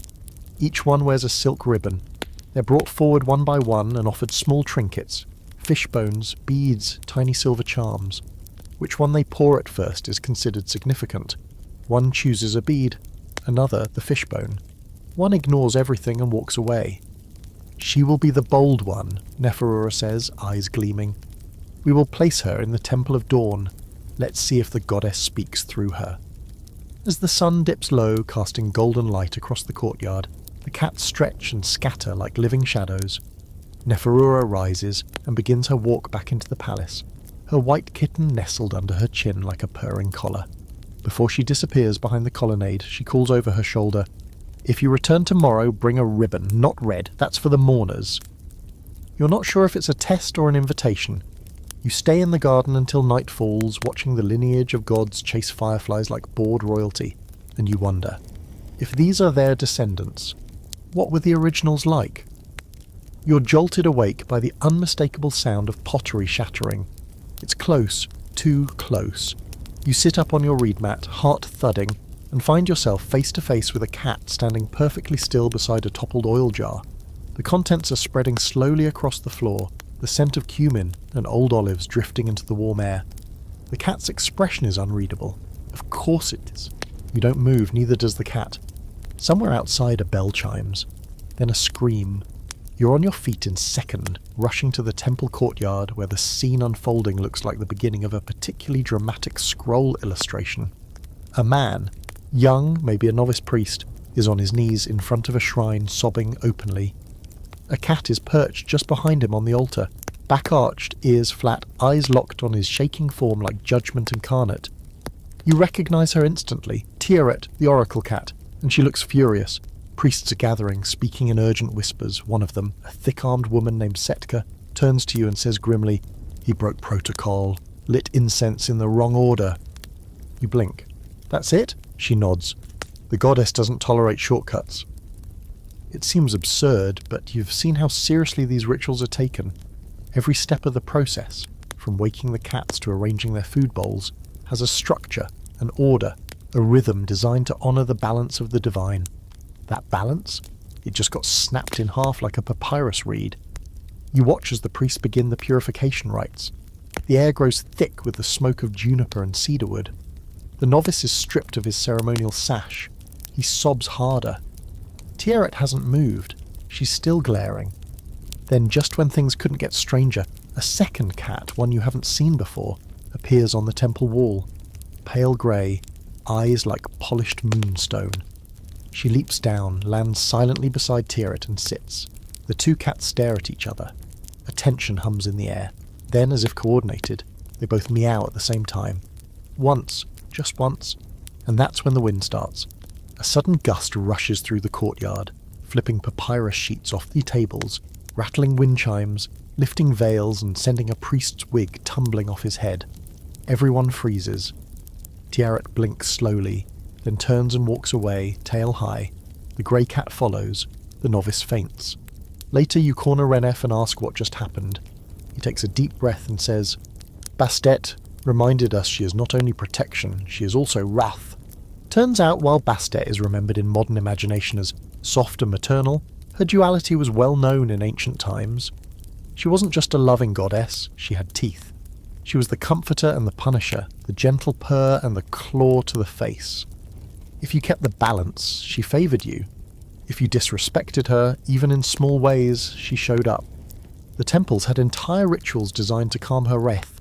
Offerings of sweet oils, midnight chants, dances performed with slow, hypnotic grace. And if things really went sideways, blood sacrifice, not feline, never that, but something to prove you were serious. A prize chicken, perhaps. A fine cut of lamb. There are even records of nobles donating their own jewellery in desperation. One scroll recounts a landowner who gifted an entire vineyard to the Temple of Bastet after a temple cat hissed at him during a festival. His crops had been failing. After the offering, they flourished again. You ask if people really believe the cats could tell when something was off. Renef doesn't answer with words. Instead, he pulls you aside and shows you a mural tucked in a side corridor of the temple. It shows Bastet in her feline form, seated between two scales. One side holds a heart, the other a feather. Typical symbols of balance and judgment. But what's unusual is the expression on Bastet's face. It's not serene or fierce. It's watching, evaluating, waiting. She doesn't strike first, Renef says, but she sees. There's another, more obscure tale that starts to surface as you dig deeper into the temple's whispered history. Some say that long ago, a group of priests tried to modernise Bastet's worship, simplify the rituals, minimise the offerings, make the ceremonies more efficient, faster, sleeker. It didn't end well. According to legend, one night every cat in the temple vanished. Just gone. Bowls untouched, cushions cold. The priests panicked, spent the day searching. On the second night the temple caught fire. By dawn only the main statue of Bastet remained, unscathed but newly marked with soot across the eyes. Within a week the cats returned, silent, regal, unbothered. The message was clear. You don't change the sacred rhythm, you don't rush the divine. There's another wrinkle in the scholarly debate about Bastet's wrathful side. Some researchers argue that she absorbed aspects of other deities over time, Sekhmet being the most notable. Sekhmet, the lioness goddess of plague and war, had a temper so destructive that even Ra had to drug her into submission with beer dyed red to resemble blood. Some believe Bastet inherited this fury. Others say they were two sides of the same coin all along, but here in Bubastis, the priests don't care about the scholarly split. To them, Bastet isn't a compilation of myths. She's alive, she listens, she acts through her cats, through their gazes, their silences, and their sudden terrifying moods. You watch the novice, now conscious again, undergo a penance ceremony in the lower courtyard. He's tasked with scrubbing every shrine base by hand, not with soap, with milk, symbolic of course, offering nourishment back to the divine. Tiaret watches from a ledge above. She yawns, then walks away. You're not sure if that's forgiveness or just boredom. That night, while the temple sleeps and the incense fades to ashes, you hear it. A low growl, not angry, just present, like something letting you know it's there. You sit up. A cat sits at the foot of your mat, watching, blinking, tail. Flicking once, then she turns and walks into the dark. You lie back down slowly, the chill still crawling down your spine. You don't light a lamp. You just whisper an apology. For what, you're not sure, but it feels appropriate. You're escorted today by a temple healer named Tahuti, a stooped man with papyrus-thin skin and the kind of dry sarcasm that makes you instantly trust him. He doesn't waste time with pleasantries, just hands you a bundle of herbs, gestures for you to follow, and mutters something like, "Try not to faint this time." Comforting. He's leading you to the House of Life, the temple's medical wing. It's a walled compound, quieter than the others, heavy with the scent of boiled acacia, burning resin, and something sharper underneath. Inside, low wooden tables are stacked with stone jars, pestles, and neatly bundled scrolls.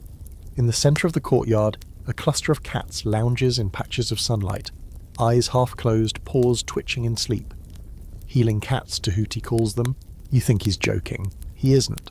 These, he says, pointing at a particularly fat orange cat curled on a stack of linen, are the guardians of the sick room. They choose where they rest. And if they lie on you during the night, it's a good sign. If they refuse, well, start dictating your funeral wishes. The idea that cats bring healing isn't new here. Bastet herself was often invoked for medicine, fertility, and protection from disease. In fact, the Temple of Bastet had its own team of physicians who studied both divine omens and practical remedies, and kept detailed logs of which cats interacted with which patients. There's an entire room dedicated to feline prescriptions. A scroll here shows a drawing of a cat sitting on someone's chest, annotated with a note. Patient experienced easier breathing by morning. Another depicts a black cat curled at the foot of a bed with a caption that reads, "Fever broke during third watch." You squint. Are they treating cats like medicinal tools? No, Tahuti says, reading your expression. We treat them like guides. They sense things we can't. He leads you into a side room where a young boy lies on a reed cot, eyes shut, skin pale as linen. A tabby perches on his hip, purring steadily. Tahuti doesn't touch the boy. He watches the cat instead. She's been there 2 days, he says. If she leaves by sunset today, the boy will recover. If not, we prepare his car for the journey. You ask what happens if the cat leaves and the boy still dies. Then we were wrong, Tahuti says simply. The gods were not. It's strange how much a matter of fact they are about death here. But then, in a world where gods walk on 4 legs and knock over medicine bowls for fun, maybe nothing's truly final. Tahuti shows you a room filled with small wooden idols, each shaped like a cat, painted black, their eyes inset with green stone. These, he explains, are used in healing rituals. If someone is too weak to attend the temple, the priest brings the statue to them. Or, if they're very lucky, a real cat shows up on its own. The superstition goes deeper. Some say cats carry the illness away, absorbing it into themselves and then purging it. Others believe they simply warn the goddess, who then intervenes. A few fringe scrolls hint that some cats are the illness, manifestations sent to test a soul's strength. Those theories are less popular, probably because they involve fewer cuddles and more exorcisms. Tahuti introduces you to a woman named Paddy, a patient recovering from a snake bite. She lifts her bandaged leg and grins. The moment that grey furball curled up beside me, she says, I knew I'd live. Better than any doctor. Yet she reaches down to scratch the ears of the grey furball in question, who promptly bites her hand and stalks away. Tahuti chuckles. That's how you know he likes you. But it's not all incense and purring miracles. Tahuti pulls out a jar filled with something unsettlingly dark and gelatinous. This, he says, was drawn from a sick priest. After his death, 3 cats refused to enter his chamber. We believe he carried a parasite, something that made his car impure. You freeze. Wait, are you saying the cats can sense disease? Tahuti raises a brow.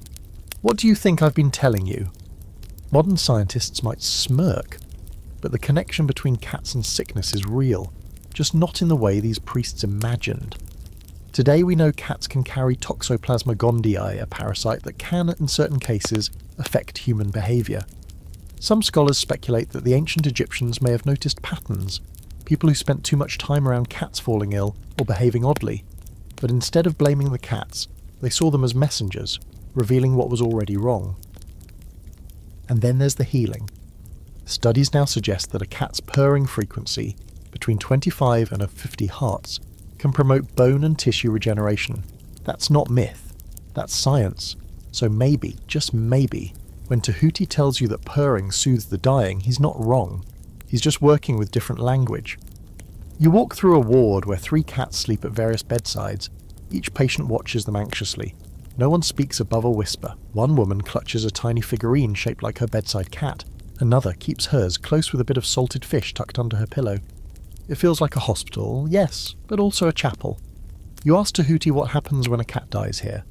He doesn't answer at first, just looks down the hallway, where a black cat is being carried away on a low litter, her tiny body wrapped in white linen, her head carefully anointed with oil. Same rites as for a priest, he says quietly. Sometimes more. That night, you lie in your sleeping mat staring at the ceiling. You feel the weight of something warm against your legs. A cat curled tight, purring like distant thunder. You didn't hear her come in. You don't know her name, but as your heartbeat slows to match her rhythm, your breathing evens out and the worries of the day blur into darkness. You start to understand what Tahuti meant. She's not healing you, she's letting Bastet know where to find you. It's just past dawn when you find yourself standing before a statue that doesn't look like the others. You've seen plenty of feline monuments by now, sleek obsidian guardians, limestone loungers, dainty lap cats with gold earrings. But this one is different, taller, rougher, made not of polished stone but dark granite veined with something metallic. And the strangest part? The eyes. They aren't carved at all, they're holes. Deep, unblinking sockets that seem to suck in the early morning light. The priests call her She Who Watches From Within. There's no official name carved into the plinth. No dedicatory inscription. Just the statue and a small offering dish, placed permanently at her feet, filled daily with milk and crushed herbs. Sometimes flowers, sometimes bones. You don't ask, not yet. Your guide today is a sharp-eyed acolyte named Nofret. She's about 15, smug as a chess master, and walks like she's already been told she'll be High Priestess by 20. She notices your attention lingering on the statue. That one's not for tourists, she says, lips twitching into a smile. She's private. Private like sacred, you ask. Private like dangerous? Well, that's encouraging. She leads you down a narrow corridor behind the main Bastet temple, into a lesser-known wing with older murals, cracked tiles, and a smell that doesn't quite go away no matter how many incense burners are lit. This is where the fringe cults used to meet, she explains. The groups that didn't just worship Bastet as goddess of protection and healing, but saw her as something deeper, older, hungrier. You're told of an underground sect once active here called the Whispered Claw. Not a fan club, not a priesthood, but a collection of dreamers, mystics, and those who claimed the cat spoke to them in full sentences. They worshipped not the sweet, nurturing Bastet of the Upper Temple, but her shadowed version, goddess of hidden truths, quiet vengeance, the kind of justice that comes without warning. Their sacred symbol? A statue that matches She Who Watches From Within. You ask if she's really different from the other depictions of Bastet. Oh yes, Nofret says. She doesn't listen the way others do, she hears. You stare at her, waiting for a follow-up. She leans closer. If you speak into her ear at midnight, she answers. Answers how? Nofret shrugs. Some say she whispers, some say she scratches the walls. One man claimed he saw his future in her eyes. She pauses. He jumped into the Nile the next morning. Cool. You glance back at the statue. It's not menacing exactly, but there's something off about it. The angles are too sharp, the pose too rigid, the tail is coiled like a spring, not relaxed. And those hollow eyes, you swear they're deeper now than they were when you first saw them.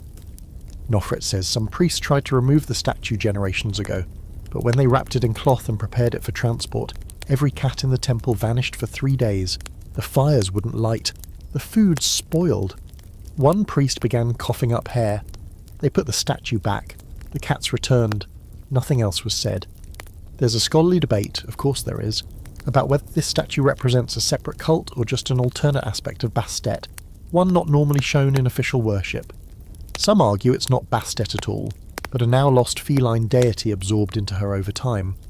A few fringe archaeologists even propose the statue predates Bastet's mainstream worship entirely, that it's a remnant of something older, pre-dynastic, passed down through oral tradition and hidden rites. A few lines on a fragment of papyrus hint at a group called the Silent Listeners, who believed cats didn't just connect to the divine, they were messengers from another plane altogether, not gods but agents. Intermediaries between our world and something else, something darker. You mention this to Nofret. She grins. You've been reading the banned scrolls, haven't you? You follow her to a side chamber where another mural has been partially scrubbed away, but not completely. You can still make out the shape, a feline form, larger than life, surrounded by figures kneeling in anguish. There are no offerings in this image, no smiles, just empty bowls and hands raised in desperation. Below the mural is a fragment of inscription. She comes not when called, but when due. That line chills you more than anything else so far. Still, people come to She Who Watches From Within, not in crowds, never in the daylight. But they come, You find remnants left at her feet, tiny bones wrapped in cloth, pieces of mirror, carved tokens. You ask Nofret what people ask her for. Vengeance, she says plainly. Truths too ugly for Bastet's gentle face. Or answers they already know but can't admit. You sit before the statue for a while, not praying, not speaking, just listening. You half expect to hear something, movement, whispering, a soft meow echoing from the stone. Nothing comes, but the silence feels denser, like you're not alone in it. That night, back in your chamber, you dream of her, not Bastet, her, the statue. She's walking through corridors of black stone, trailing shadows behind her like a cloak. Her eyes are still hollow, but you feel them on you. Watching, waiting, not angry, just ready. When you wake up, the air feels different. Your pillow has been nudged to one side. There's a small, perfect paw print on your blanket, made of soot or maybe ash. The window's still closed. You don't ask questions, so you leave a piece of bread beside your door just in case. Because some gods you pray to with incense, and some you feed so they pass you by. It begins with a scroll, a boring one supposedly, just another archive record, handed to you in the scribe's quarters with a dismissive wave and a comment about tax codes. You're halfway through nodding off when one sentence jumps out. 32 jars of fish oil diverted from the Bastet Shrine Fund to private storage, location sealed by High Priest Anku under pretext of feline upkeep. That's when your eyes snap open, because in ancient Egypt, feline upkeep could mean anything from blessed meat delivery to apparently creative embezzlement. You dig further. The more scrolls you unroll, the clearer the pattern becomes. Duplicated supply lists, overlapping inventory records, jars that were marked as sacred offerings on one document and trade goods on another. You're no trained investigator, but something's fishy, and not just literally. You take your findings to Renef, who reads them with a slow nod and a sigh that sounds like he's already regretting what you're about to drag him into. It always starts with fish oil, he mutters. Then it turns into something much messier. He tells you what the official records won't. For decades, certain temple officials have quietly rerouted offerings meant for the sacred cats, oils, incense, grain, even imported ointments, and sold them on the black market. Not because they didn't believe in Bastet, they believed plenty. But when pilgrims from across Egypt brought lavish gifts hoping for favour, the sheer volume became tempting. And the cats, you ask? They were still fair, still worshipped, just not always with what was intended. Apparently some offerings labelled for the goddess were redirected entirely. In one scroll, an acolyte records that 3 cats were being rotated between temples to create the illusion of dozens. They were given new names, different collars, paraded in front of donors, then quietly carried back through hidden doorways like 4-legged celebrities on a press tour. You're stunned. The temple isn't just a house of worship, it's a business. One with very sharp claws and even sharper account ledgers. Things really blow open when you're granted access to a private storeroom supposedly used for ritual incense. You push open the heavy door expecting fragrance and sacred calm. What you get is stacked amphorae of wine, baskets of dates, a crate labelled donkey feed that turns out to be full of lapis amulets shaped like cats, and scrolls that absolutely should not be there. One of them contains a list of preferred donors ranked not by piety or offering size, but by influence. Noble houses, military officers, names that shouldn't be tied to religious gifting at all. Each entry is followed by a note. Access granted to inner shrine, or allowed to bless kittens. One entry even reads, request for statue placement during solstice denied, counter offer, cat statue to be hidden under obelisk for 6 nights. You're not even sure what that means, but it's shady. You present your findings to Hotep Ka, the high-ranking cat caretaker. He reads the scrolls in silence, lips tight, expression unreadable. When he finally speaks, his voice is low and taut. I warned them, he says. Bastet watches, even when you think she's sleeping. He pulls a small object from within his robes and presses it into your hand. A tiny clay seal shaped like a paw print. If you speak of this to others, wear that. It shows you are under her judgment, not theirs. You thank him, trying not to read too much into judgment. Here's the thing. Ancient Egypt had a complex relationship with religious power. Temples weren't just places of prayer, they were economic hubs, landowners, employers, banks, and the larger they grew, the more temptation crept in. Worship didn't always mean purity. In fact, some scholars believe the decline of Bastet's cult had as much to do with financial scandal as with shifting religious focus. You ask Renef if Bastet ever punished the corrupt. "Oh yes," he says, lips twitching. "There's a record of one treasurer found dead in a storeroom with his ledgers scattered around him. No wounds, no sign of poison, just a single cat sitting on his chest, purring." Urban legend? Maybe, but the temple keeps the ledgers locked in a box anyway. Even today, excavations have turned up storage rooms filled with cat mummies labelled inconsistently.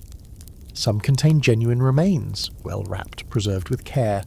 Others, fabric scraps, pebbles, carved wood, an industry that started with sacred intent had, somewhere along the line, become a little sloppy. One theory suggests that in the later dynasties, the mass production of cat mummies was so out of control that demand far exceeded supply. Temple officials commissioned artists and embalmers to fabricate divine packages to maintain profits. People bought them, believing they were sacred, and left them at Bastet's shrines. Faith never faded, Renef says, but faith is easy to twist. You start noticing signs of reform. A new edict posted in the temple courtyard states that all offerings must now be confirmed by a priest and a cat guardian.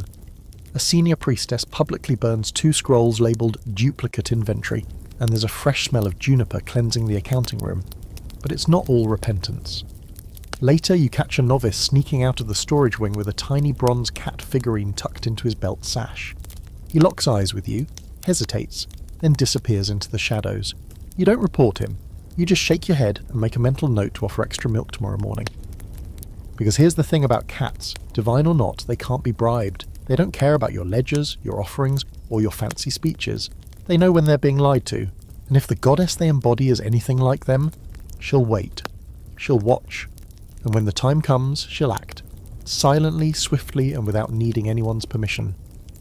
That night, a striped cat curls up beside a pile of neglected scrolls near the back of the temple. No one sees her arrive, no one sees her leave, but by morning the storage door is mysteriously unlatched, and every misfiled offering is gone. In its place, a single paw print, pressed into wet ink, right across the name of the treasurer. The whispers start small, barely audible, like the flutter of a papyrus scroll in a lazy breeze. You catch the first one from a pair of old women hunched over a fruit stall, speaking in low tones while pretending to haggle over figs. "That town near the edge of the floodplain," one says. "The one with no dogs, no children playing in the streets anymore." The other nods. "Too many cats," she mutters. "They say the people stopped locking their doors for each other. Only for them." You lean closer, trying to catch more, but they fall silent. Just 2 villagers buying fruit. Harmless, right? But once you hear it, you can't unhear it. The whispers grow louder as you make your way back through the southern district. Priests exchanging furtive glances. Temple novices suddenly hush when you enter a room, Renef offering you a scroll with a warning. Read this one indoors, and not near the cats. The scroll is thin, faded with age, and unsigned. No official temple seal. The handwriting is rushed, erratic. It tells of a village near the Nile Delta, once devoted to Bastet above all other gods. Every home had a statue. Every family donated fish and wine and bits of gold to the temple's feline caretakers. Over time, cats became more than companions. They became rulers. And not just in spirit. The writer describes how villagers began offering their homes when cats showed interest, vacating entire rooms if one settled on a mat. Doors were left open for them, meals were made and never touched by human hands. Even births were delayed, midwives refusing to act if a cat wasn't present. She must witness the child's first breath, the scroll says, or it will not be welcome in this life. At first, it sounds like devotion taken to extremes, but as the scroll goes on, it shifts, the tone darkens. The cats stop sleeping in the temples and start watching from rooftops, windows, shadows. One woman claims her husband fell ill after swatting a kitten off the table. Another says her cousin disappeared after calling a cat just an animal. Then the line that chills you. It is not the goddess they serve anymore. It is something older, something that wears her shape like silk. You look up and find 3 cats staring at you through the scriptorium window. You don't move, neither do they. You dig deeper, quietly. You talk to traders who've passed through this so-called rebel village, though no one calls it that out loud. They refer to it only with vague titles: the place of tales, the quiet fields, the town that meows. One man tells you he stopped there for water once and left before sunset. Too many eyes, he says, and none of them human. Another swears he saw cats escorting a man down the main road, not beside him, behind him, herding him like sheep. He walked like he didn't know it, the man says, but his steps matched theirs exactly. There are fringe accounts like this tucked between more mundane temple records, always brief, always unsigned. One document refers to cults within the cult, suggesting not everyone in Bastet's following worshipped her in the same way. Some believed her divinity was a gateway to something less benevolent, more primal, a force not of protection or fertility but dominance, ownership. You begin noticing more cats than usual in the temple city. They gather in corners, rooftops, windowsills, watching, not lounging, not preening, just staring. One priestess says it's a good omen. They are guarding the city, she insists. They always do before a change. You ask what kind of change. She just smiles and walks away. Even Nofret, your sharp-tongued teenage guide, grows uneasy. There's a feeling, she says one morning, like they're waiting for something. She doesn't elaborate. The tension builds quietly. Then one night a cat bites a priest. Not a scratch, not a warning paw swipe. A bite, clean, deep, right on the wrist during evening prayer. The man stumbles back in shock, bleeding. The cat sits calmly, licking its paw. You're there, watching, frozen. Hotepka steps in quickly, bowing to the cat, muttering a prayer. The injured priest is escorted out, his arm bandaged with cloth soaked in milk and saffron. You expect anger, punishment, but the priest insists he's fine. I must have offended her, he says, voice up trembling. The fault is mine. That's when it hits you. This isn't a rebellion in the traditional sense. There are no banners, no chants, no raised fists. This is quiet conquest. Reverence turned inside out. And the people? They're going along with it. Not because they believe any less, but because their belief has shifted. Bastet, the nurturing goddess, has evolved. Or been replaced.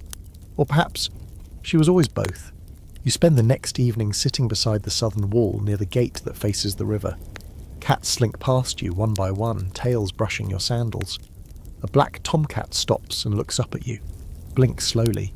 You speak aloud. Is this what you wanted? He yawns, walks away. The moon rises over the city. You hear no birds, no children laughing. Just the occasional hiss, the flutter of paw against stone, and the soft sound of sandals avoiding the centre of the street. Later, as you prepare for sleep, you find a small object placed beside your mat. A carved wooden cat, its eyes painted gold, its mouth open slightly. Inside you find a slip of papyrus. It reads, "She no longer needs to be worshipped, only obeyed." You blow out the lamp. You do not dream. By now you're convinced that every time you think you've reached the edge of feline weirdness in ancient Egypt, someone lifts another dusty curtain and reveals a whole new corridor of mystery, often literally. Today's curtain leads to the docks, where a river trader named Hemu has agreed to let you accompany him on a Nile voyage. You expect to load cargo, maybe hear a few stories, soak in the breeze. You do not expect to meet the ship's most important crew member before the captain. Her name is Kahi. She's small, golden-furred, and currently sleeping on a coil of rope as if she invented maritime law. Hemu points to her and says without irony, "She outranks me. If she doesn't board, we don't sail." You think he's joking. He isn't. It turns out cats weren't just tolerated aboard Nile boats. They were considered essential. Bastet's favour didn't stop at temple doors. Her protection extended over trade routes, cargo ships, and fishing vessels. Kahi, like many boat cats, isn't just a companion. She's an omen, a guardian, a feline compass. She chooses where the boat docks. She dictates which route the crew takes around shallow bends. One sailor swears she once meowed precisely 8 times before a storm. They took shelter early. Every other ship on the river that day, delayed or damaged. She listens to the river, Hemu tells you as you help tie down a bundle of grain jars. More than we do. You set sail just after sunrise. The Nile glitters under a pale sky, its surface like a giant bronze mirror. Kahi wanders the deck, tail high, ears swivelling. The crew gives her a wide berth. When she sits beside the rudder, Hemu changes course slightly. No one questions it. The ancient Egyptians believed the Nile was a living force, and cats, being part divine, could communicate with it. If a cat refused to board a ship, it was seen as a warning. If one leapt from the boat mid-journey, it meant danger was coming. There are records, some preserved on temple walls, of captains offering food, silver, even prayers to entice a cat to join them. One scroll mentions an entire voyage postponed 3 days until the cat's preferred fish became available. As the boat glides downriver, the mood is calm, except Kahi. She paces the length of the deck, meows once, and perches on a barrel of dates. The crew stiffens. Hemu immediately reroutes the ship around a sandbar he hadn't planned to avoid. 10 minutes later, you spot broken reeds in the water, a hidden obstruction that might have wrecked the hull. The crew offers Kahi a fresh sardine. She declines. Of course. You ask one of the younger deckhands if all boat cats are like this. Not all, he says. Some are just cats. But others, he trails off, others are bastet, just in smaller doses. That seems to be the running theme. The lines blur out here on the water. Religion is not confined to temples. It moves, floats, wears fur and lies on nets. You're told some traders refuse to count their coins unless the cat is watching.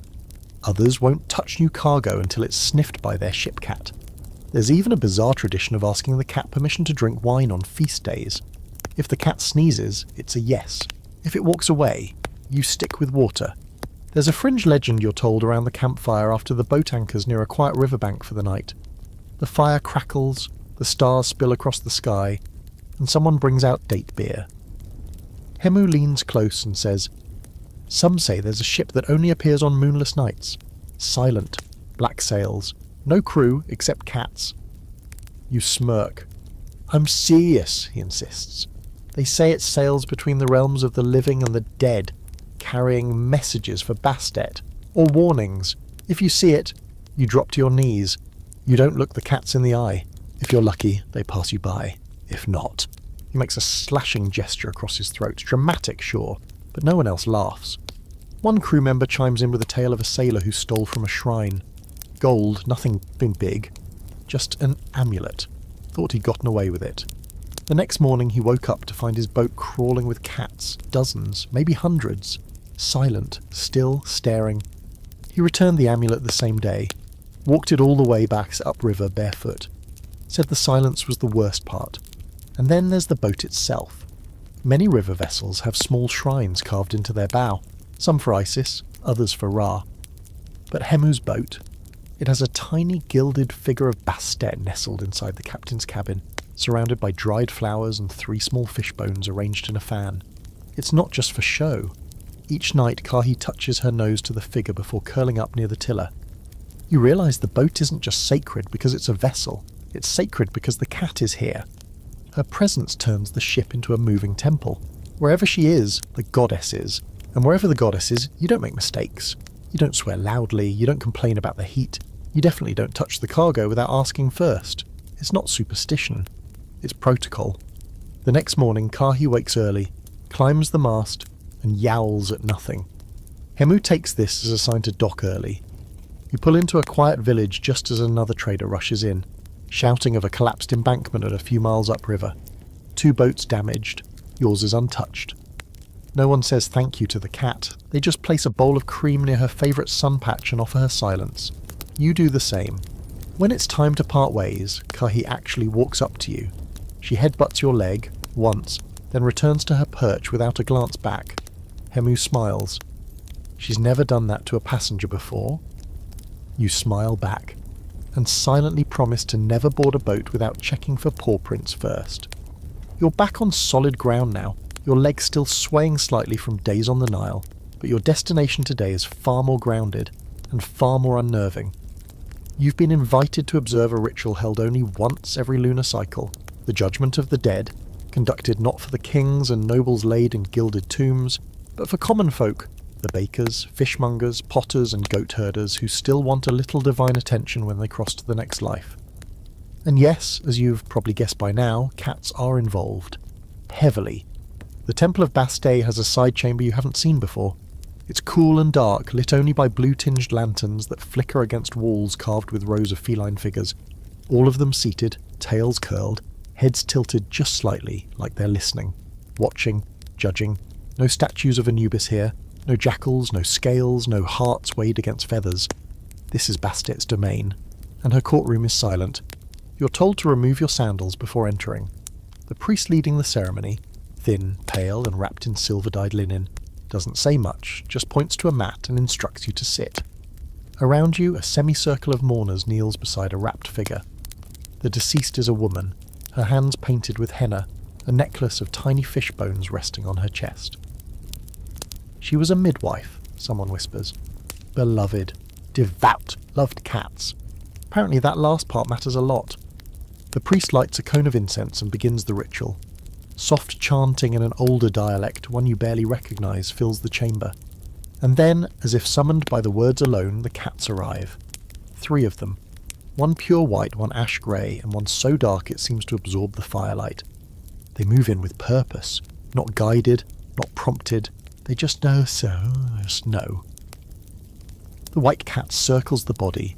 The grey one curls beside the mourner who's openly weeping. And the black one? She hops onto the platform and settles at the head of the deceased. This is the beginning of the judgment. The belief here is simple, elegantly terrifying. While Anubis and Osiris reign over the grand courtroom of Maat, Bastet offers something different, a quieter kind of evaluation. For those who lived humble lives, never gaining access to elaborate tombs or priestly rites, Bastet sends her cats to observe, to decide. Not based on status, but on behaviour, kindness, balance, intuition. You ask quietly, what happens if the cats reject someone? The priest doesn't answer, but one of the mourners looks at you with haunted eyes and murmurs, then the journey ends before it begins. You're not sure what that means. The ritual continues. Offerings are made, fish, milk, a small woven blanket, clearly worn, likely one the woman used to sleep beneath. The cats do not react, they simply remain. Still present. Eyes half-lidded, yet fully aware. Then something strange happens. The grey cat stands and begins to walk in a slow, deliberate circle around the body.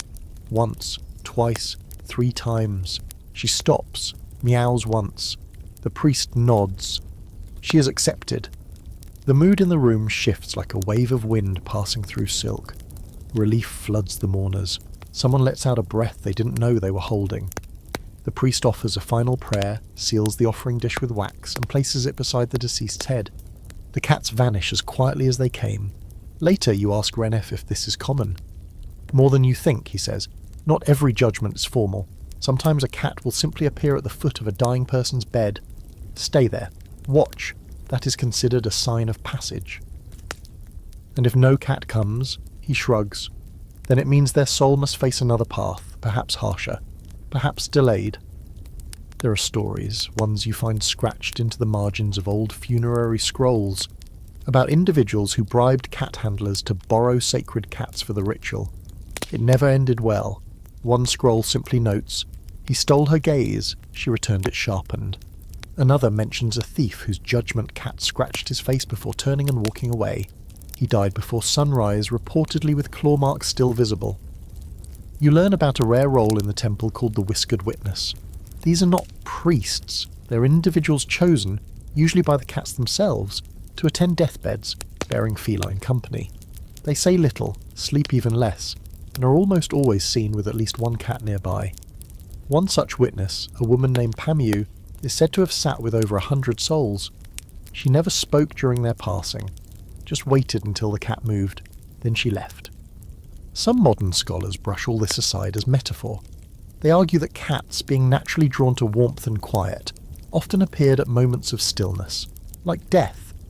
Others counter that in a culture where spiritual and physical worlds constantly overlapped, feline presence wasn't coincidence, it was confirmation.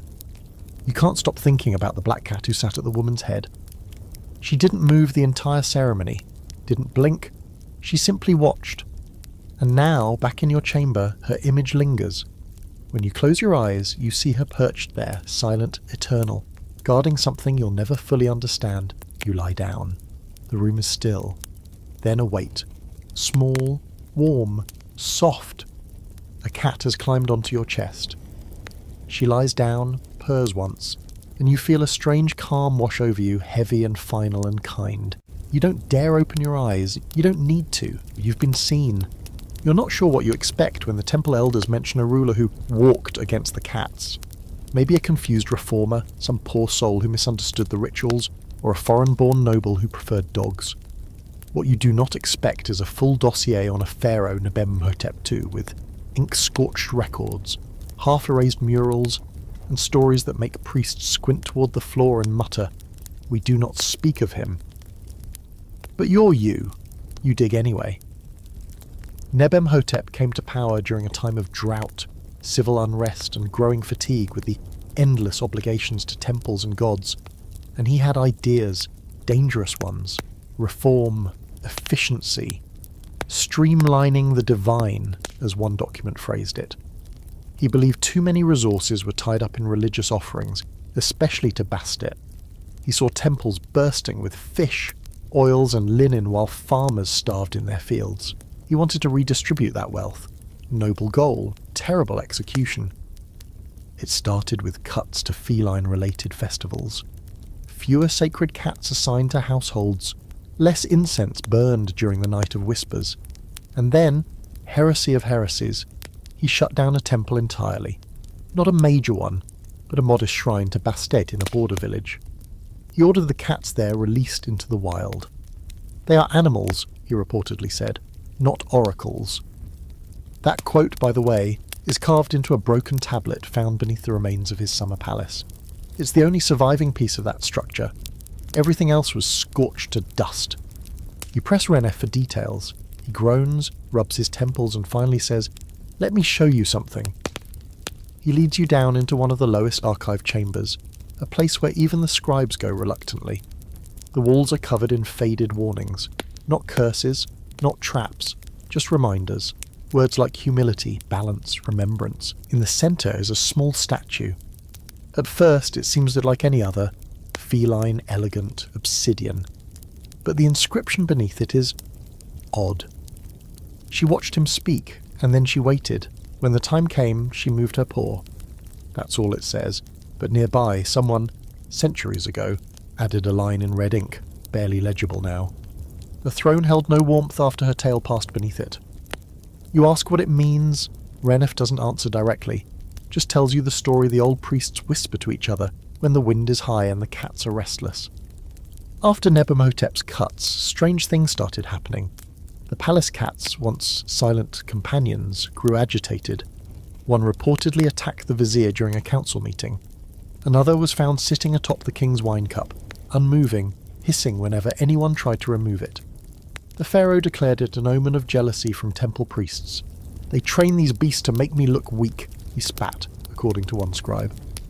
But then came the real blow. The royal cat, Tefnah, a sand-coloured feline who had lived beside the king since his coronation, vanished. No warning, no signs of escape. One morning her cushion was empty.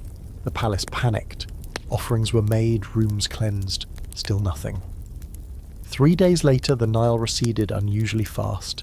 Boats grounded. Fish disappeared. The nearby town was swallowed by sand after a freak storm. The priests begged Nebem-Hotep to make amends. He refused. He issued a proclamation.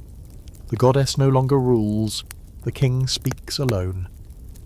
That very night he was found dead in his chamber.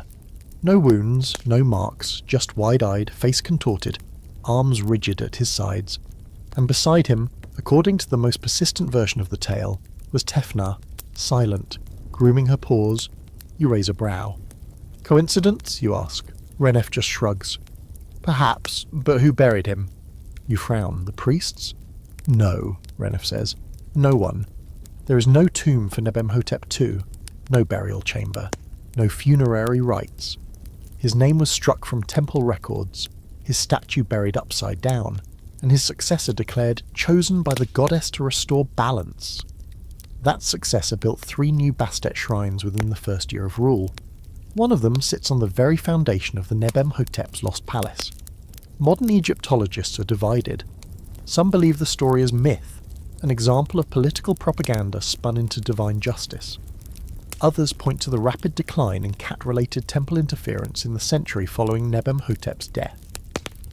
Something shifted. Something made future rulers extremely careful about where they stepped and what they said.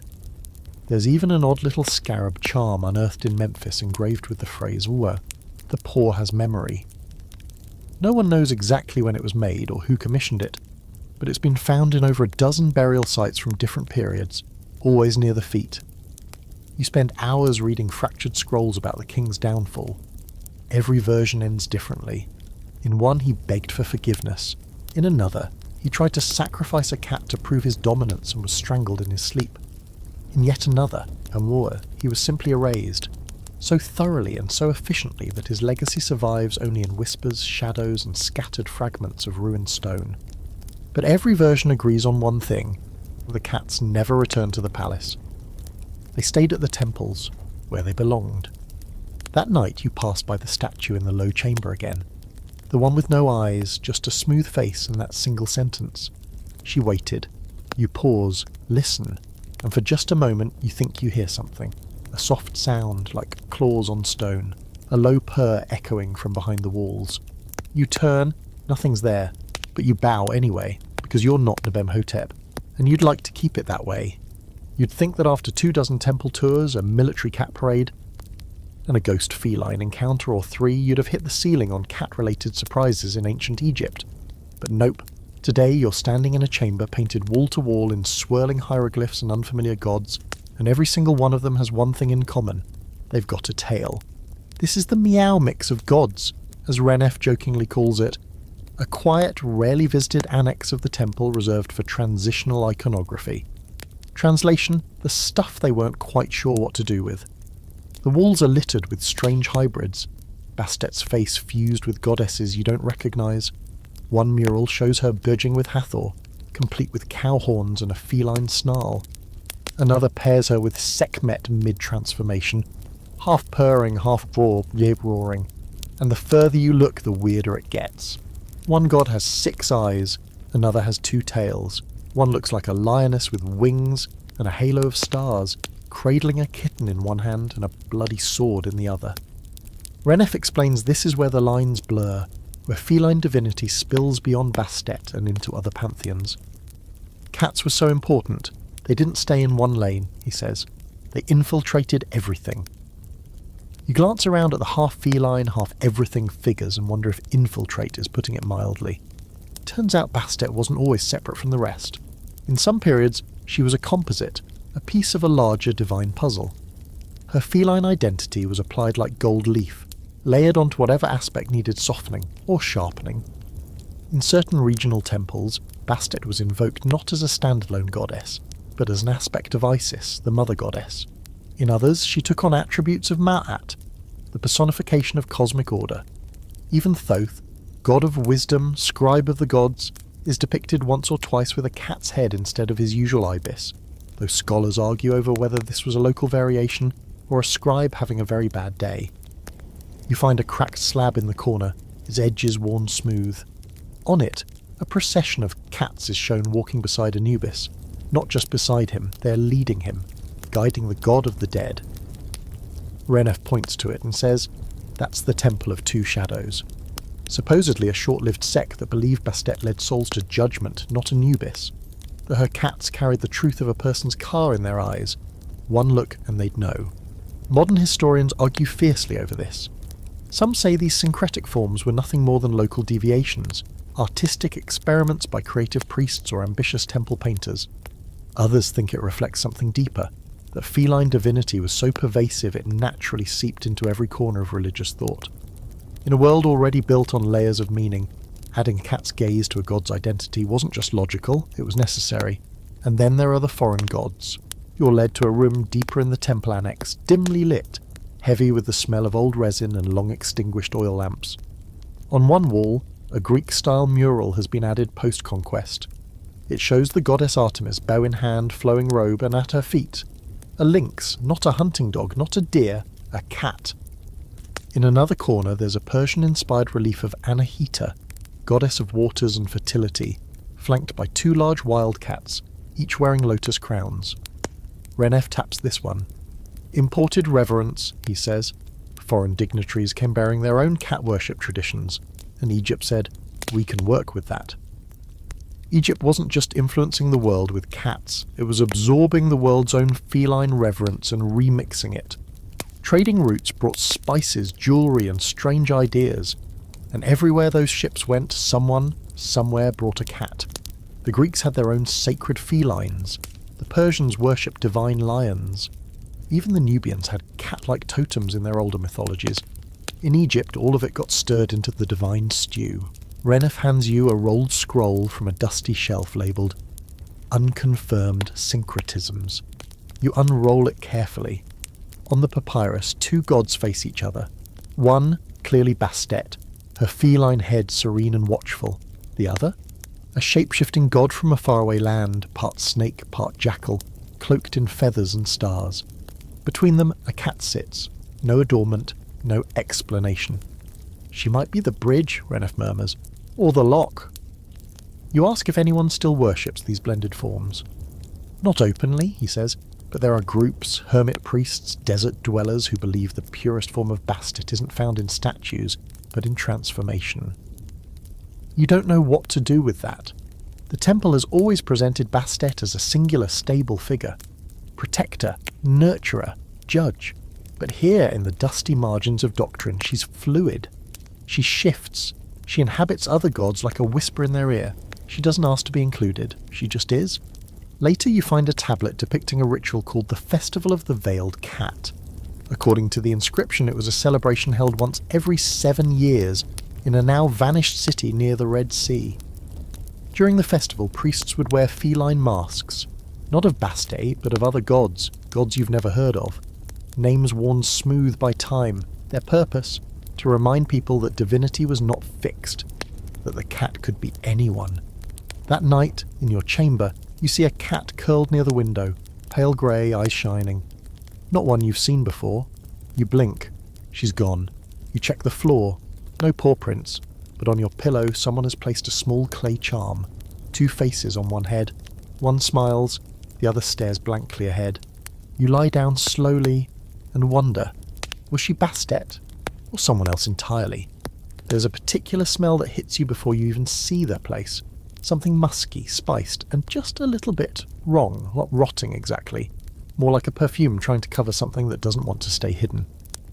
The scent leads you down a narrow alley off the western trade route, where sandstone walls lean in a little too close, and windows have curtains that don't twitch, even when you know someone's watching. You've been told, carefully, quietly, that this is where the cat smugglers operate. Yes, you heard that right. Cat smugglers, in ancient Egypt. You'd expect black market gold, grain, maybe forbidden scrolls. But here, the most profitable contraband? Divine furballs. It starts with a doorway, simple, unmarked. You knock not really knowing what you're doing, and it swings open just enough for someone to hiss, "You're late." You're pulled inside by a man named Intef, whose robes are clean but whose hands are not. He has ink-stained fingers, the kind that usually belong to a scribe, except this guy isn't copying hymns, he's drawing permits, forged ones. You're in what could only be described as a divine smuggling ring's office. Scrolls are everywhere. Not sacred ones, logistical, inventories, names of buyers, transit routes, feed costs. Some are marked with little cat doodles, which feels cute until you realise it's probably a code for breed, size or level of holiness.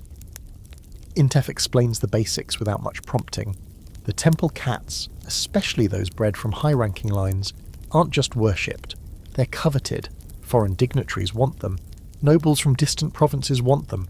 Even some rival temples try to get them under the table, but the state forbids it. Officially, sacred cats cannot be sold, traded or exported. To do so is to offend Bastet herself.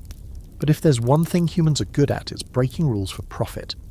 There's more demand than ever, Intef says as he unrolls a chart showing various temple districts. Everyone wants a temple cat in their home. They think it brings protection, luck, fertility. One man offered his daughter's dowry for a single black kitten from the Bastet line. He pauses. We sold him a ginger, painted its nose. You blink. He shrugs. And that's just the soft end of the operation. In a back room you meet a woman named Hasina, who's feeding a room full of kittens with dropper tools carved from ivory. She's gentle, precise, almost maternal, but she also keeps a small branding iron on the table, just in case she needs to mark the premium ones. You ask what that means. People want authenticity, she says. They want to believe they're touching the divine. It gets darker.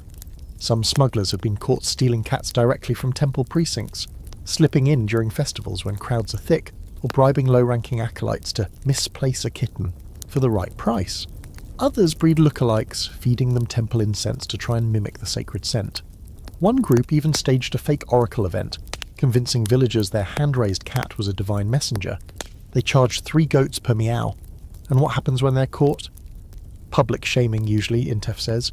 Sometimes lashings. One man had to shave his eyebrows and recite an apology scroll in the middle of the Bastet festival. He grins. Still tried again 6 months later. You ask how Bastet reacts to all this. Intef's grin fades. She reacts, he says, quietly. He tells you about a courier who tried to smuggle a pregnant temple cat across the border in a woven basket. Got caught in a sandstorm. No one found his body, just the cat, alive, resting beneath his empty cloak. There's another tale, hard to verify but persistent, of a noble family in Thebes that acquired a sacred kitten through a smuggler. Within a week, their livestock stopped producing milk, their servants fled. The youngest son swore he saw the cat watching him from the rafters, its eyes glowing.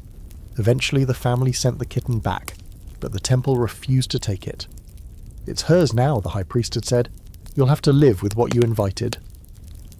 Some modern archaeologists have unearthed curious signs of this underground trade, scratched out inscriptions where feline names once appeared, tiny bone fragments in homes far from temple precincts, and even amulets with counterfeit blessings.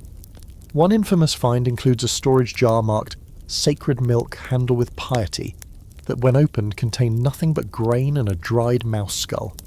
Someone had tried to forge a sacred food offering. It didn't end well for the merchant. Back in the smuggler's den, Hesna shows you a cloth-wrapped bundle hidden beneath her table. Inside are 3 kittens, blue-eyed, trembling, impossibly small. Born yesterday, she says. No temple markings yet, that's the trick. Move them before anyone knows they exist. You ask if she believes in Bastet. She hesitates, then says, I believe she sees everything. There's silence. A cat, older, grey-furred, with a scar across one eye, walks into the room. No one summoned it, no one expected it. It pads across the floor, sniffs the table, and locks eyes with Hesina. She drops to her knees. You stand there stunned, while the grey cat climbs onto her lap and purrs, loud, resonant, like a drumbeat. She's been gone a year, Hesina whispers. We thought she was dead. Intef goes pale. We gave her to a captain. He said she drowned. No one speaks. The cat looks at you, then hops off Hesna's lap, circles the room once and walks out. That night, Hesina shuts down her operation. No announcement, no fight. She burns her scrolls, sets the kittens free in the temple garden, and vanishes into the southern hills. When you return to the temple, you find a small stone left on your bed, a carved image of a paw print, with a faint trail of dots behind it. You don't ask who left it. You just sleep with it beside you, because the goddess watches, even on the black market. You wake before dawn to the sound of drumming, slow, methodical, like a heartbeat echoing down stone corridors. It's not the usual temple rhythm. This one has weight, authority. You throw on your linen robe and follow the sound barefoot through the shadowed courtyard and into the Hall of Judgment. Only today, it's not a soul being judged. It's a cat, not metaphorically, not as a symbolic stand-in for some deeper meaning. No, there is an actual feline standing on a raised dais, tail upright, facing a semicircle of priests. And not just any cat, this is Wenu, one of the oldest and most revered temple cats in Bubastis. She's silver-furred, sharp-eyed, and known to have once bitten a visiting governor for trying to pet her without permission. Apparently it's her turn to die. Renef appears at your side like a ghost in sandals. Today is the day of farewell, he whispers. She's lived 18 years, seen 5 high priests come and go. She chose this morning. You don't know what that means. She chose? Renef doesn't elaborate. Instead, you watch as the ceremony begins. The lead priest, draped in the ceremonial bronze and dyed leopard skin, begins to chant. Not to Wenu, but for her. A hymn of thanks, of reverence, a life remembered in verse, and he speaks of her service to Bastet, her daily walks through the shrine. The way she meowed once before every solar eclipse. The chamber is silent, save for the chant and the rhythmic purring of Wenu herself. You learn that when a sacred cat nears the end of its life, it signals the priests by entering the Hall of Farewell on its own. No one carries it, no one forces it. If the cat chooses not to enter, it dies as it wishes, where it wishes, but when it does enter, the priest must prepare for burial. This isn't simple interment. It's mummification, full honours. The same rites given to nobles, sometimes more elaborate. The belief is that sacred cats return directly to Bastet's embrace, carrying with them the prayers and hopes of everyone they've touched. They become messengers, not just of the temple, but of all who knew them. You ask if Wenu will be buried in the cat necropolis you've heard whispers about. Renef nods. She'll have a chamber of her own, she earned that right. You've heard rumours of these mass feline burial sites. Tombs filled with thousands of mummified cats, each carefully wrapped, some interred with jewellery, amulets, or tiny statues. You thought they were legend, but now you're invited to see it for yourself. The next day, you follow Renef and a small funeral procession down a winding path beyond the temple walls. The cat's body, freshly wrapped in fine linen and anointed with frankincense, rests in a cedar box adorned with gold filigree. It's carried on a low litter, surrounded by flickering lamps and bowls of milk. Not a human voice speaks, only the cats make sound, meows, soft and frequent, as if reciting a liturgy in their own language, and eventually you arrive. The entrance to the necropolis is carved into a cliff face, simple, unassuming. No grand statues, just a single feline figure etched above the arch, its eyes filled with stars. Inside it's cold and vast. The smell is not unpleasant. Resin, salt, myrrh. The walls are lined with niches, and in every one a mummified cat rests, some wrapped in plain cloth, others adorned with gilded masks. There are shelves of wooden boxes shaped like cats, dozens of tiny sarcophagi, each with painted whiskers and protective spells. This is only the first chamber, Renef whispers. The deeper you go, the more elaborate the tombs become. Some cats were clearly treasured beyond belief. You find one with its own altar, offering still intact. Bowls of dried fish, carved birds, tiny cushions. Another rests beneath a canopy of blue glass with gold thread woven into its wrappings. Renef tells you this cat once belonged to a queen who swore it saved her life during childbirth. You can't help but wonder how many lives these cats lived. How many human souls tied their fates to a flick of a tail or a single glance. There's a debate among scholars about the sheer number of mummified cats unearthed at sites like Saqqara and Bubastis. Some believe the industry became commercialised, with animals bred solely for burial. Others argue the majority were genuine temple cats, honoured with sincerity. Recent digs have even uncovered specialised embalming stations built just for felines. But here in this chamber, it doesn't feel like mass production. It feels like reverence. The procession stops at an open niche, freshly carved. Wenu's cedar box is placed inside, surrounded by flowers, incense cones, and a small bronze bell, the same one she wore around her neck when she was young. A priest steps forward and reads her final blessing. May your steps be light. May your paws find the lap of the goddess. And then silence. One by one, the cats who came with the procession curl up near the tomb's entrance, watching, waiting. Some stay long after the humans have left. You linger behind, overcome by the sense that this isn't just a burial.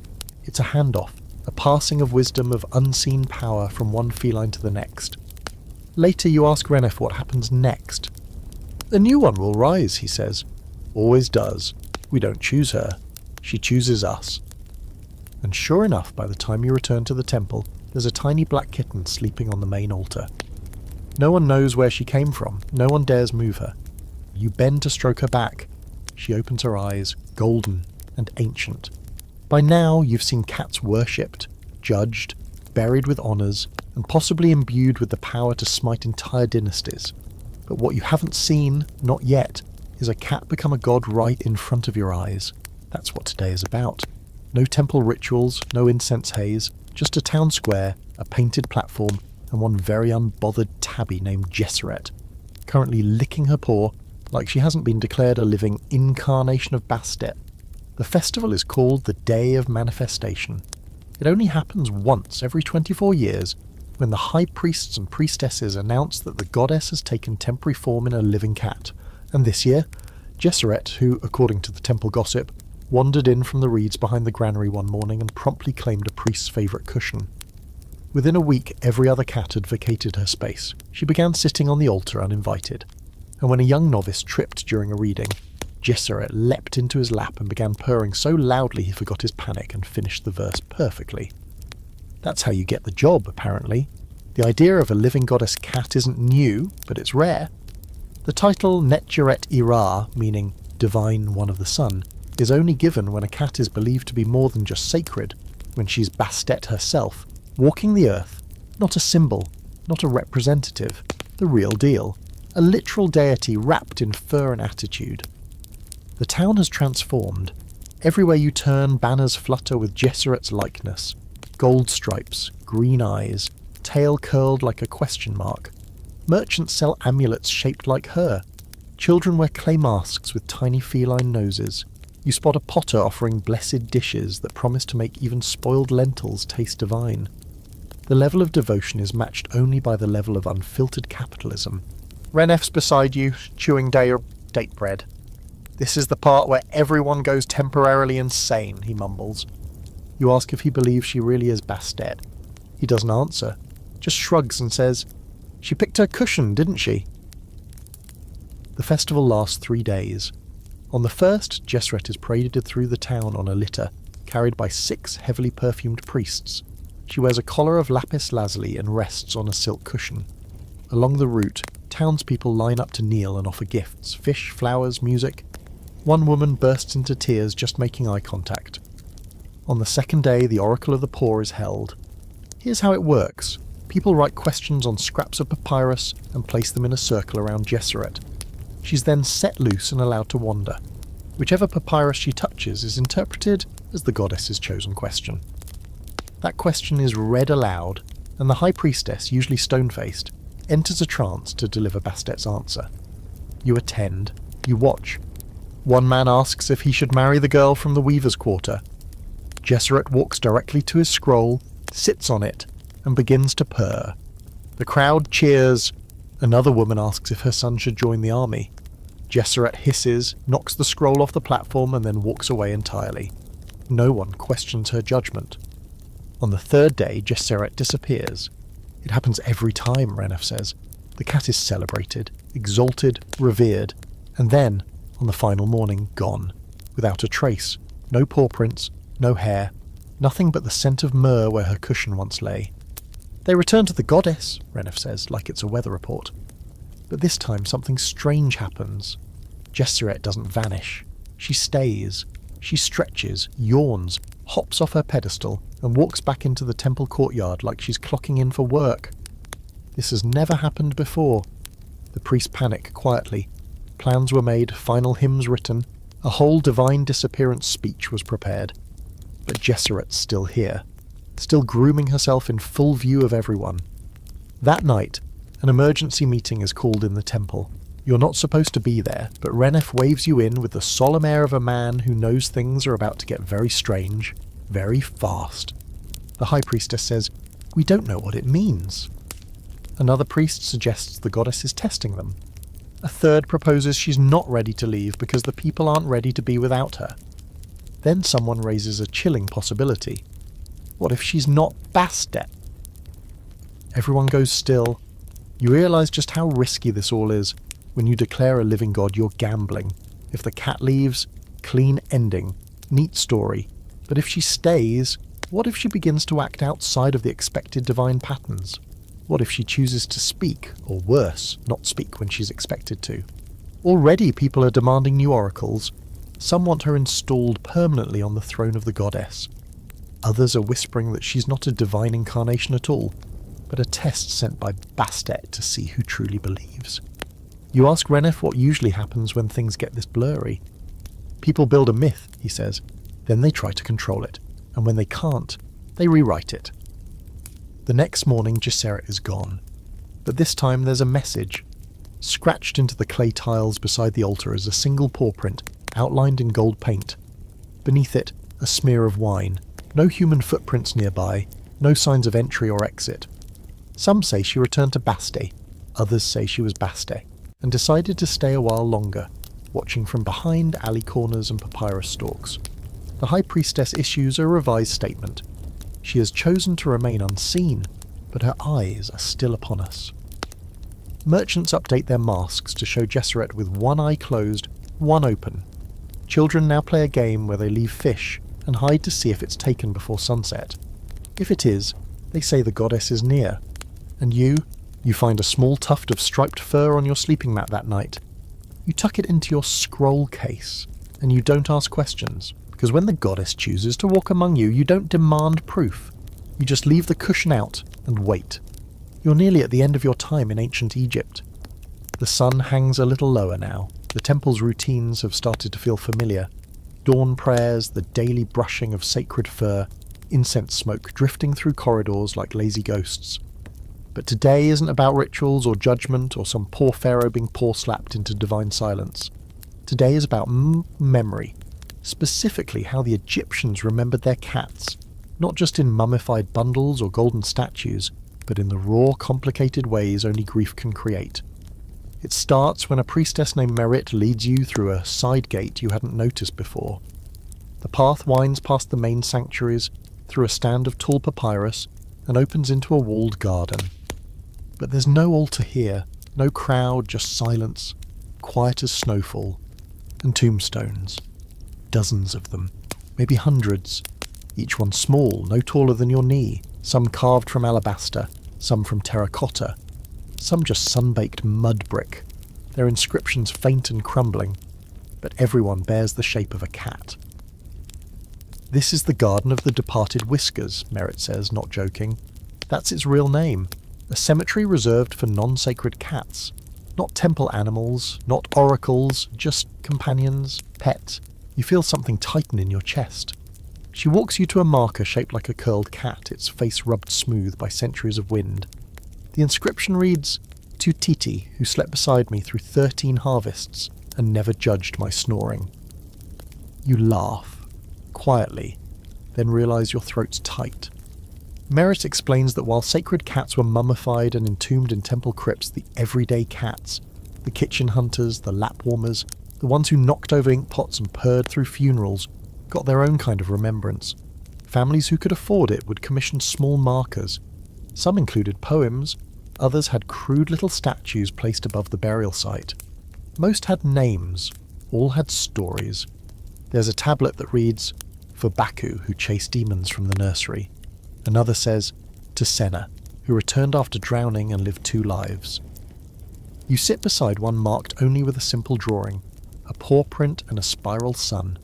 No words, no name, just a symbol of light and presence. Merit says some owners couldn't bear to write names, believing that doing so would pin the spirit down. It's not sadness, really, she says. It's recognition. Grief in our world is part of devotion. She leads you to a tomb with carvings of 2 cats nuzzling each other, tails entwined. This one's famous, she says. They were siblings, always together. One died during the flood season. The others stopped eating, died 5 days later. The family buried them together and left dried lotus petals every month. You ask how the cats are buried here. Mummified? Cremated? Some, she says.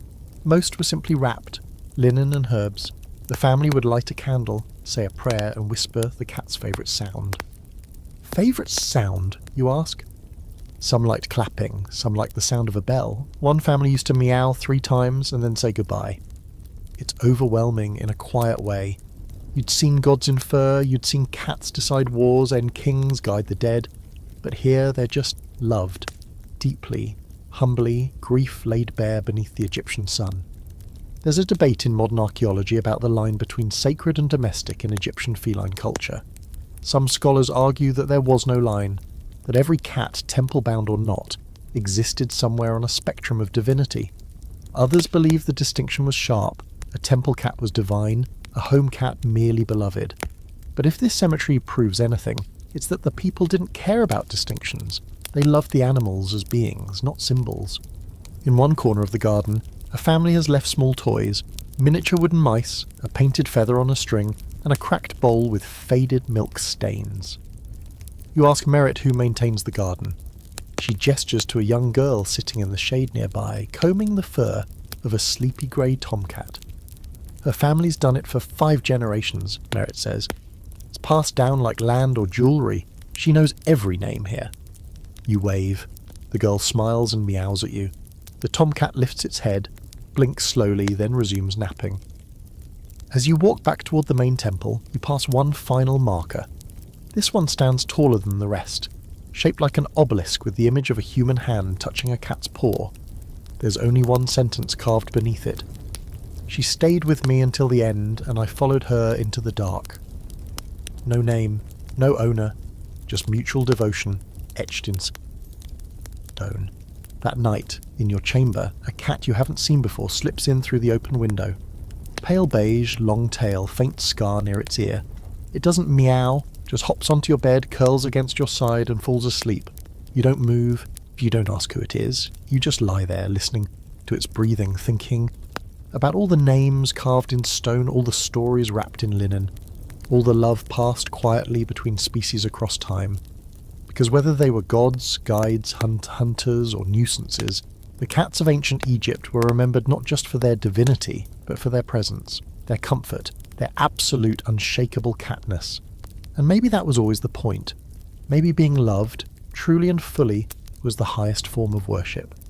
And now, as the stars settle above ancient Egypt and the last echoes of temple drums fade into the night, you find yourself lying quietly, the sand cool beneath your back, the scent of lotus and burning myrrh drifting on a soft desert breeze. Somewhere not far off, a cat pads silently across the stones. Her paw steps invisible, her purpose unknown, her presence unquestionable. You've walked through firelit rituals and moonlit tombs. You've seen rulers fall, thieves tremble, oracles emerge from lazy naps, and entire cities pause for a single twitch of a feline tail. What began as curiosity, why cats were gods and could kill you, has turned into something softer, stranger, deeper. The truth, if there is one, is layered like the linen wrap of a cat mummy. It smells of reverence, of fear, of devotion stitched tightly to something unknowable. Ancient Egypt didn't just like cats. It didn't just worship them. It folded them into the very bones of its culture. Into religion, medicine, magic, justice, war, life, death, and love. These creatures, half domestic and half divine, blurred every line humans tried to draw. They made the sacred feel close, and the everyday feel holy. And sometimes, when the world tipped too far into arrogance or forgetfulness, they reminded people, in claw or curse, that divinity does not purr on command. So if you ever see a cat watching you a little too closely, or if one curls beside you without cause, ask yourself, are you being chosen, or are you being judged? Either way, best to offer milk. And maybe bow. Now pull the blanket close. The candles are low. The story's over. Sleep well, little pharaoh, and dream of golden eyes in the dark.